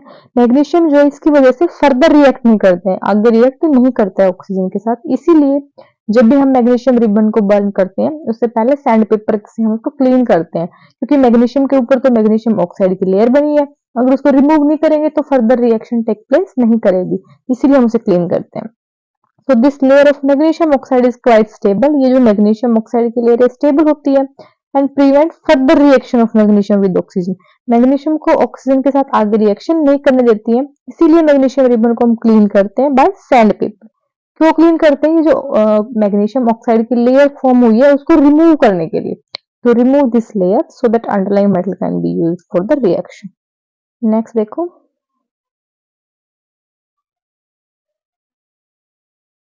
नेक्स्ट हमारे पास write the balance equation for the following chemical reaction. यहाँ पे कुछ कंडीशंस दी गई है, उनके लिए हमें बैलेंस जो है वो केमिकल इक्वेशंस लिखनी है. देखो सबसे पहले हमारे पास है यहाँ पे हाइड्रोजन. हाइड्रोजन क्या है हमारे पास? H2. नेक्स्ट है क्लोरीन. क्लोरीन क्या होता है? Cl2. Cl2. नेक्स्ट है हाइड्रोजन क्लोराइड. प्रोडक्ट हमारे पास हाइड्रोजन क्लोराइड का फॉर्मूला क्या होता है? HCl. तो देखो इसमें हम देख रहे हैं रिएक्टेंट साइड हमारे पास कितने हाइड्रोजन है? यहाँ पे 2 हाइड्रोजन है. प्रोडक्ट साइड कितनी है हमारे पास? 1 है. अगर हम यहाँ पे कोफिशिएंट 2 ऐड कर दें तो कितनी होगी? प्रोडक्ट साइड भी 2 हाइड्रोजन हो गई है. रिएक्टेंट साइड क्लोरीन हमारे पास 2 है, लेकिन प्रोडक्ट साइड क्लोरीन 1 है. अगर इसके आगे भी हम कोफिशिएंट 2 ऐड करें तो क्लोरीन कितनी होगी? 2 हो गई. अभी हम देख रहे हैं 2 हाइड्रोजन है रिएक्टेंट साइड, 2 है प्रोडक्ट साइड. सेम 2 क्लोरीन है रिएक्टेंट साइड एंड 2 है हमारे पास प्रोडक्ट साइड. तो रिएक्शंस क्या है? बैलेंस है. नेक्स्ट देखो आप, नेक्स्ट है हमारे पास बैरियम क्लोराइड. तो बैरियम क्लोराइड क्या होता है? BaCl2. चलो यहाँ पे नोट करते हैं, BaCl2 plus aluminium sulphate Al2SO4 thrice. Product में क्या है? Barium sulphate.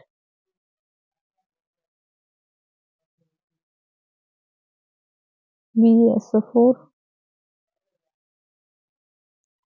Plus aluminium chloride AlCl3. देखिए हम यहाँ पे देखेंगे रिएक्टेंट साइड हमारे पास बैरियम कितना है? 1 है. एंड प्रोडक्ट साइड भी हमारे पास बैरियम कितना है? 1 है. बैरियम हमारा बैलेंस है. रिएक्टेंट साइड क्लोरीन कितनी है? 2 है. एंड प्रोडक्ट साइड क्लोरीन कितनी है? 3 है. अभी क्लोरीन को हम कैसे बैलेंस कर सकते हैं? यहाँ पे 2 है, यहाँ पे 3 है. तो क्लोरीन हमारे बैलेंस तभी होंगी जब दोनों जगह सेम हो. सेम कैसे होंगे? 6 ही हो सकते हैं हमारे पास. मीन्स यहाँ पे तो हम कोफिशिएंट 3 ऐड कर दें बैरियम के साथ. एंड प्रोडक्ट साइड हम यहाँ पे कोफिशिएंट 2 ऐड कर दें अगर, तो यहाँ पे भी 6 क्लोरीन है हमारे पास और प्रोडक्ट साइड भी हमारे पास क्या है? 6 क्लोरीन है. क्लोरीन बैलेंस हो गई है. अभी रिएक्टेंट साइड बैरियम कितने हो गए? 3 हो गए. तो प्रोडक्ट साइड भी हम 3 बैरियम करेंगे, तो यहाँ पे हम 3 कोफिशिएंट ऐड कर देंगे. बैरियम बैलेंस है और क्लोरीन भी हमारे पास बैलेंस है. SO4 आयंस जो है वो रिएक्टेंट साइड भी 3 है एंड प्रोडक्ट साइड भी 3 है. एल्यूमिनियम यहाँ भी 2 है और यहाँ भी 2 है. तो हमारे पास ये हो जाएगा 3 barium chloride, aluminium sulphate Al2SO4 thrice, 3 barium sulphate और 2 एल्यूमिनियम क्लोराइड. इस रिएक्शन में हम देख रहे हैं हमारे पास सारे के सारे जो एटम्स है वो बैलेंस है. नेक्स्ट है सोडियम प्लस वाटर. सोडियम क्या होता है? Na plus water H2O. तो क्या प्रोडक्ट फॉर्म हो रहा है? Sodium hydroxide NaOH plus hydrogen, तो प्लस H2. अभी हम देख रहे हैं रिएक्टेंट साइड सोडियम 1 है, प्रोडक्ट साइड भी सोडियम 1 है. बैलेंस है. ओके. यहाँ पे हाइड्रोजन 2 है, लेकिन यहाँ पे हाइड्रोजन कितनी है हमारे पास? 3 है. 3 तो हम कैसे करें? यहाँ पे या तो हम 4 कर सकते हैं, 6 कर सकते हैं, इवन नंबर में होंगे हमारे पास. यहाँ पे अगर कोफिशिएंट ऐड कर दिया हमने 2, हाइड्रोजन कितनी होगी? 4 हो गई. यहाँ पे भी हमने अगर 2 ऐड कर दिया तो 2 हाइड्रोजन यहाँ पे है और 2 ही यहाँ पे है. 4 हो गई है हमारे पास प्रोडक्ट साइड भी. ऑक्सीजन कितनी है रिएक्टेंट साइड? 2 ऑक्सीजन है और 2 ही क्या है? प्रोडक्ट साइड है. सोडियम यहाँ पे सोडियम 2 है, लेकिन यहाँ पे सोडियम 1 है. इसके आगे भी हम कोफिशिएंट 2 ऐड कर देंगे तो हमारे पास सोडियम कितने हो गए? 2 हो गए हैं. अभी ये केमिकल इक्वेशन जो है वो बैलेंस है हमारे पास. नेक्स्ट क्वेश्चन है right a balance chemical equations. एक बैलेंस केमिकल इक्वेशन लिखो with symbols for the following reactions. यहाँ पे भी हमें कुछ सिंबल्स दिए गए, बैलेंस केमिकल इक्वेशन लिखनी है. देखो solution of barium chloride. Barium chloride क्या होता है? BaCl2. ठीक है. एंड सोडियम सल्फेट क्या होता है? Na2SO4. In water react, in water means sodium sulphate हमारे पास एक्वस फॉर्म में है यहाँ पे. To given insoluble barium sulphate. यहाँ पे BaSO4 बैरियम सल्फेट बन रहा है, इनसोल्युबल है और सोलिड फॉर्म में है. ये जो इनसोल्युबल बनता है हमारे पास प्रोडक्ट, इसको हम प्रेसिपिटेट भी बोलते हैं, और ये रिएक्शन जो है हमारे पास प्रेसिपिटेट रिएक्शन का एग्जाम्पल भी है। And the solution of sodium chloride क्या होता है, NaCl होता है। अभी इस रिएक्शन को हमें बैलेंस करना है। हम देखेंगे रिएक्टेंट साइड कितने है बैरियम, यहाँ पे 1 बैरियम है, प्रोडक्ट साइड बैरियम कितना है, 1 है, ओके बैलेंस है। रिएक्टेंट साइड क्लोरीन कितनी है, 2 है, लेकिन प्रोडक्ट साइड क्लोरीन कितनी है, 1 है, तो हम यहाँ पे 2 कोफिशिएंट ऐड करेंगे, 2 हमने यहाँ पे ऐड किया हुआ है, तो क्लोरीन यहाँ पे क्या होगी, बैलेंस होगी। तो सोडियम यहाँ पे 2 है, सोडियम यहाँ पे भी 2 है, SO4 आयंस एक ही टाइम है, यहाँ पे भी SO4 आयंस एक ही टाइम है, रिएक्शन हमारी क्या है, बैलेंस है।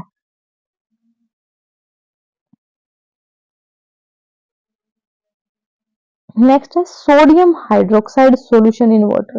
देखो जो सोडियम हाइड्रोक्साइड का सॉल्यूशन होता है वाटर के साथ, उसको हम ब्राइन भी बोलते हैं। तो सोडियम हाइड्रोक्साइड NaOH का एक्वा सॉल्यूशन लिया है, react with hydrochloric acid solution. यहाँ पे HCl का भी सॉल्यूशन है, मतलब एक्वस फॉर्म में हमारे पास HCl है। यहाँ पे ये रिएक्ट कर रहे हैं, क्या प्रोड्यूस कर रहे हैं वहां पे, सोडियम क्लोराइड सॉल्यूशन, NaCl का सॉल्यूशन, वो भी एक्वस फॉर्म में, एंड वाटर, और वाटर यहाँ पे हम लेके चल रहे हैं। अब रिएक्शन बैलेंस करनी है। देखो सोडियम यहाँ पे कितना है, एक सोडियम है, प्रोडक्ट साइड भी सोडियम बन है। यहाँ पे हाइड्रोजन कितनी है, रिएक्टेंट साइड हमारे पास 2 हाइड्रोजन है, यहाँ पे भी 2 है। ऑक्सीजन कितनी है हमारे पास, 1 ऑक्सीजन है, यहाँ पे भी 1 ऑक्सीजन है। क्लोरीन कितनी है, यहाँ पे 1 है, यहाँ पे भी क्लोरीन कितनी है, 1 है। तो रिएक्शन हमारी ऑलरेडी बैलेंस है। नेक्स्ट क्वेश्चन है हमारे पास, इस solution A solution of a substance X is used for white washing। एक सब्सटेंस है कोई X जो कि व्हाइट वॉशिंग के लिए यूज होता है हमारे पास। तो सबसे पहली बात हमें पता हो कि व्हाइट वॉशिंग के लिए हम क्या यूज करते हैं, हम यूज करते हैं कैल्शियम ऑक्साइड, जिसको हम क्विक लाइम भी बोलते हैं, फॉर्मूला होता है CaO। तो हमें क्या बताना है, नेम द सब्सटेंस X। तो X क्या है हमारे पास, कैल्शियम ऑक्साइड है, and right it's formula, formula क्या है, CaO। ये हमारे पास कैल्शियम ऑक्साइड है, फॉर्मूला क्या है इसका, CaO। Right the reaction of the substance X above with water, इसकी वाटर के साथ रिएक्शन करनी है। तो देखो हमें पता हो, अगर कैल्शियम ऑक्साइड जो है रिएक्ट करता है वाटर के साथ, तो वहां पे क्या फॉर्म होता है, कैल्शियम हाइड्रोक्साइड स्लैक लाइम, और वहां से एक लार्ज अमाउंट में हीट रिलीज होती है। ये रिएक्शन हमारे पास हाईली एक्सोथर्मिक रिएक्शन होती है। कैल्शियम ऑक्साइड जो सब्सटेंस हमारे पास था X, वो उसमें वाटर के साथ रिएक्ट किया है, तो वहां पे क्या होगा, कैल्शियम हाइड्रोक्साइड फॉर्म हो गया है।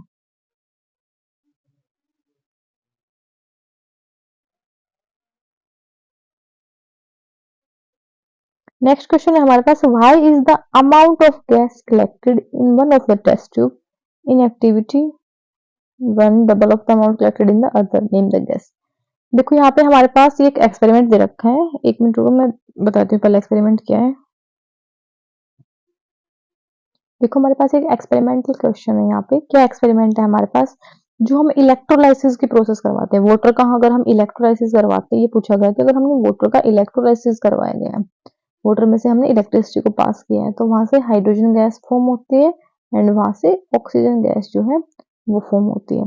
तो इस रिएक्शंस के अंदर जैसे 2 गैस यहाँ पे फॉर्म हो रही है, जब हम एक्सपेरिमेंट करवाते हैं, तो जो हमारे पास 2 टेस्ट ट्यूब है, तो एक टेस्ट ट्यूब में जो अमाउंट ऑफ गैस है वो सेकंड के कंपैरिजन में डबल होती है। वो क्यों होती है, वो चीज बतानी है हमें। तो आप यहाँ पे देखो, during the electrolysis of water, water का जब हम इलेक्ट्रोलाइसिस करवाते हैं, तो वहां से क्या होता है, हाइड्रोजन और ऑक्सीजन गैस सेपरेटेड होते हैं इलेक्ट्रिसिटी की हेल्प से। और आपको पता हो वाटर के अंदर, देखो वाटर का फॉर्मूला क्या है हमारा, H2 है वाटर का फॉर्मूला। तो वाटर के अंदर हाइड्रोजन के कितने पार्ट प्रेजेंट है, 2 पार्ट प्रेजेंट है, और ऑक्सीजन का कितना पार्ट प्रेजेंट है, 1 पार्ट प्रेजेंट है। सो इसीलिए एक टेस्ट ट्यूब में हमारे पास हाइड्रोजन गैस कलेक्ट होगी, और सेकंड में हमारे पास क्या होगी, ऑक्सीजन गैस कलेक्ट होगी, और हाइड्रोजन के हमारे पास 2 पार्ट प्रेजेंट है। So amount of hydrogen gas collected is always double than the oxygen. इसीलिए हमारे पास एक टेस्ट ट्यूब में जो गैस कलेक्टेड है वो दूसरे की डबल होती है।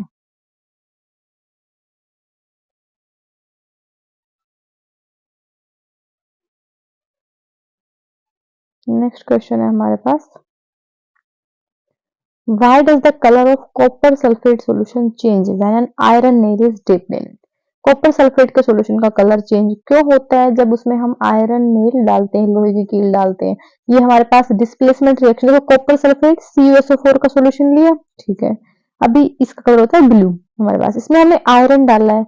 ये हमें पता है कि आयरन जो है वो कॉपर पे अट्रैक्ट करेगा, क्योंकि आयरन कॉपर से ज्यादा रिएक्टिव है, तो कॉपर को यहाँ से हटा देगा, यहाँ पे बन जाएगा FeSO4, कॉपर यहाँ से डिस्प्लेस हो गया, यहाँ पे डिस्प्लेसमेंट रिएक्शन टेक प्लेस करिए।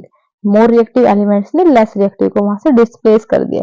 कॉपर सल्फेट का सॉल्यूशन ब्लू इन कलर था हमारे पास, एंड नाउ हमारे पास आयरन सल्फेट फॉर्म हो गया ग्रीन इन कलर। तो जो सॉल्यूशन था उसका कलर जो है वो चेंज हो गया ड्यू टू डिस्प्लेसमेंट रिएक्शन।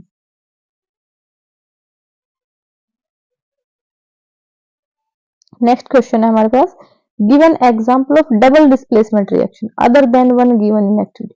हमें कोई जो है क्या करना है, डबल डिस्प्लेसमेंट रिएक्शंस का एग्जांपल देना है यहाँ पे। सबसे पहले डबल डिस्प्लेसमेंट रिएक्शन कौन सी होती है, वो रिएक्शंस जिनमें रिएक्टेंट्स के अंदर टू एटम्स या आयंस के बीच में आयंस का एक्सचेंज होता है, दो रिएक्टेंट्स के बीच में आयंस का एक्सचेंज होता है, डिस्प्लेसमेंट होती है, वो होते हैं डबल डिस्प्लेसमेंट रिएक्शन। तो यहाँ पे एक एग्जांपल लिया गया है कि सोडियम कार्बोनेट क्या होता है, Na2CO3 रिएक्ट करता है कैल्शियम क्लोराइड के साथ CaCl2 के साथ, तो वहां से क्या फॉर्म होगा, कैल्शियम कार्बोनेट। ये कैल्शियम जो है यहाँ पे अटैक करके सोडियम को डिस्प्लेस कर देगा, डिस्प्लेस नहीं आयंस का एक्सचेंज हो जाएगा, क्लोरीन तो सोडियम के साथ रिएक्ट करेगा और कैल्शियम यहाँ पे कार्बोनेट फॉर्म करेगा, तो calcium carbonate plus sodium chloride, दोनों रिएक्टेंट्स के बीच में आयंस का एक्सचेंज होके न्यू प्रोडक्ट यहाँ पे फॉर्म हुए। तो ये जो रिएक्शन है हमारे पास डबल डिस्प्लेसमेंट है।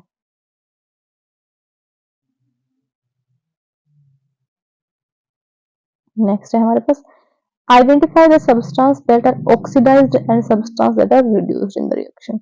एक रिएक्शन दी है, इसमें हमें ये आइडेंटिफाई करना है कि ऑक्सीडाइज कौन हो रहा है और रिड्यूस कौन हो रहा है। सबसे पहले ऑक्सीडेशन में क्या होता है, ऑक्सीजन ऐड होती है या फिर हाइड्रोजन रिमूव होती है, और ऑक्सीडाइज्ड कौन होगा, या तो जिसके पास ऑक्सीजन ऐड होगी वो होगा ऑक्सीडाइज, या फिर जिसके ऊपर से हाइड्रोजन हटेगी वो होगा ऑक्सीडाइज, एंड जो रिडक्शन है उसमें इसका अपोजिट होगा। तो यहाँ पे देखो रिएक्शन में सोडियम रिएक्ट कर रहा है ऑक्सीजन के साथ और यहाँ पे Na2O हो रहा है। यहाँ पे तो क्या था, सोडियम था यहाँ पे सिर्फ अकेला, और यहाँ पे सोडियम ने क्या किया, ऑक्सीजन को गेन करके सोडियम ऑक्साइड फॉर्म कर लिया है। तो ऑक्सीडेशन किसका हुआ, सोडियम का हुआ। सोडियम के साथ क्या हो रही है, ऑक्सीजन ऐड हो रही है, तो ऑक्सीडाइज कौन हो रहा है, यहाँ पे सोडियम हो रहा है, सोडियम इज ऑक्सीडाइज्ड। रिड्यूस्ड कौन हो रहा है, यहाँ पे जिसने ऑक्सीजन का लॉस किया, यहाँ पे ये दो ऑक्सीजन थे यहाँ से एक लॉस हो गई है, तो O2 रिड्यूस हुआ है यहाँ पे।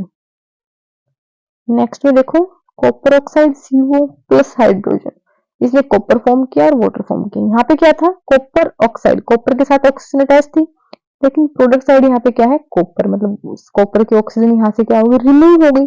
ऑक्सीजन रिमूव होना मीन्स रिडक्शन होना, तो रिडक्शन किसका हुआ है, कॉपर ऑक्साइड का, इसमें जो CO है वो रिड्यूस्ड हुआ है। यहाँ पे हाइड्रोजन अकेली थी, यहाँ पे हाइड्रोजन के साथ क्या हुआ, ऑक्सीजन अटैच हो गया, तो हाइड्रोजन का क्या हुआ है, ऑक्सीडेशन, तो H2 क्या हुआ है, यहाँ पे ऑक्सीडाइज हुआ है। बस हमारे पास क्वेश्चन यही थे। अभी हम क्या करेंगे, नेक्स्ट चैप्टर जो है हमारा एसिड बेस एंड साल्ट वो स्टार्ट करेंगे।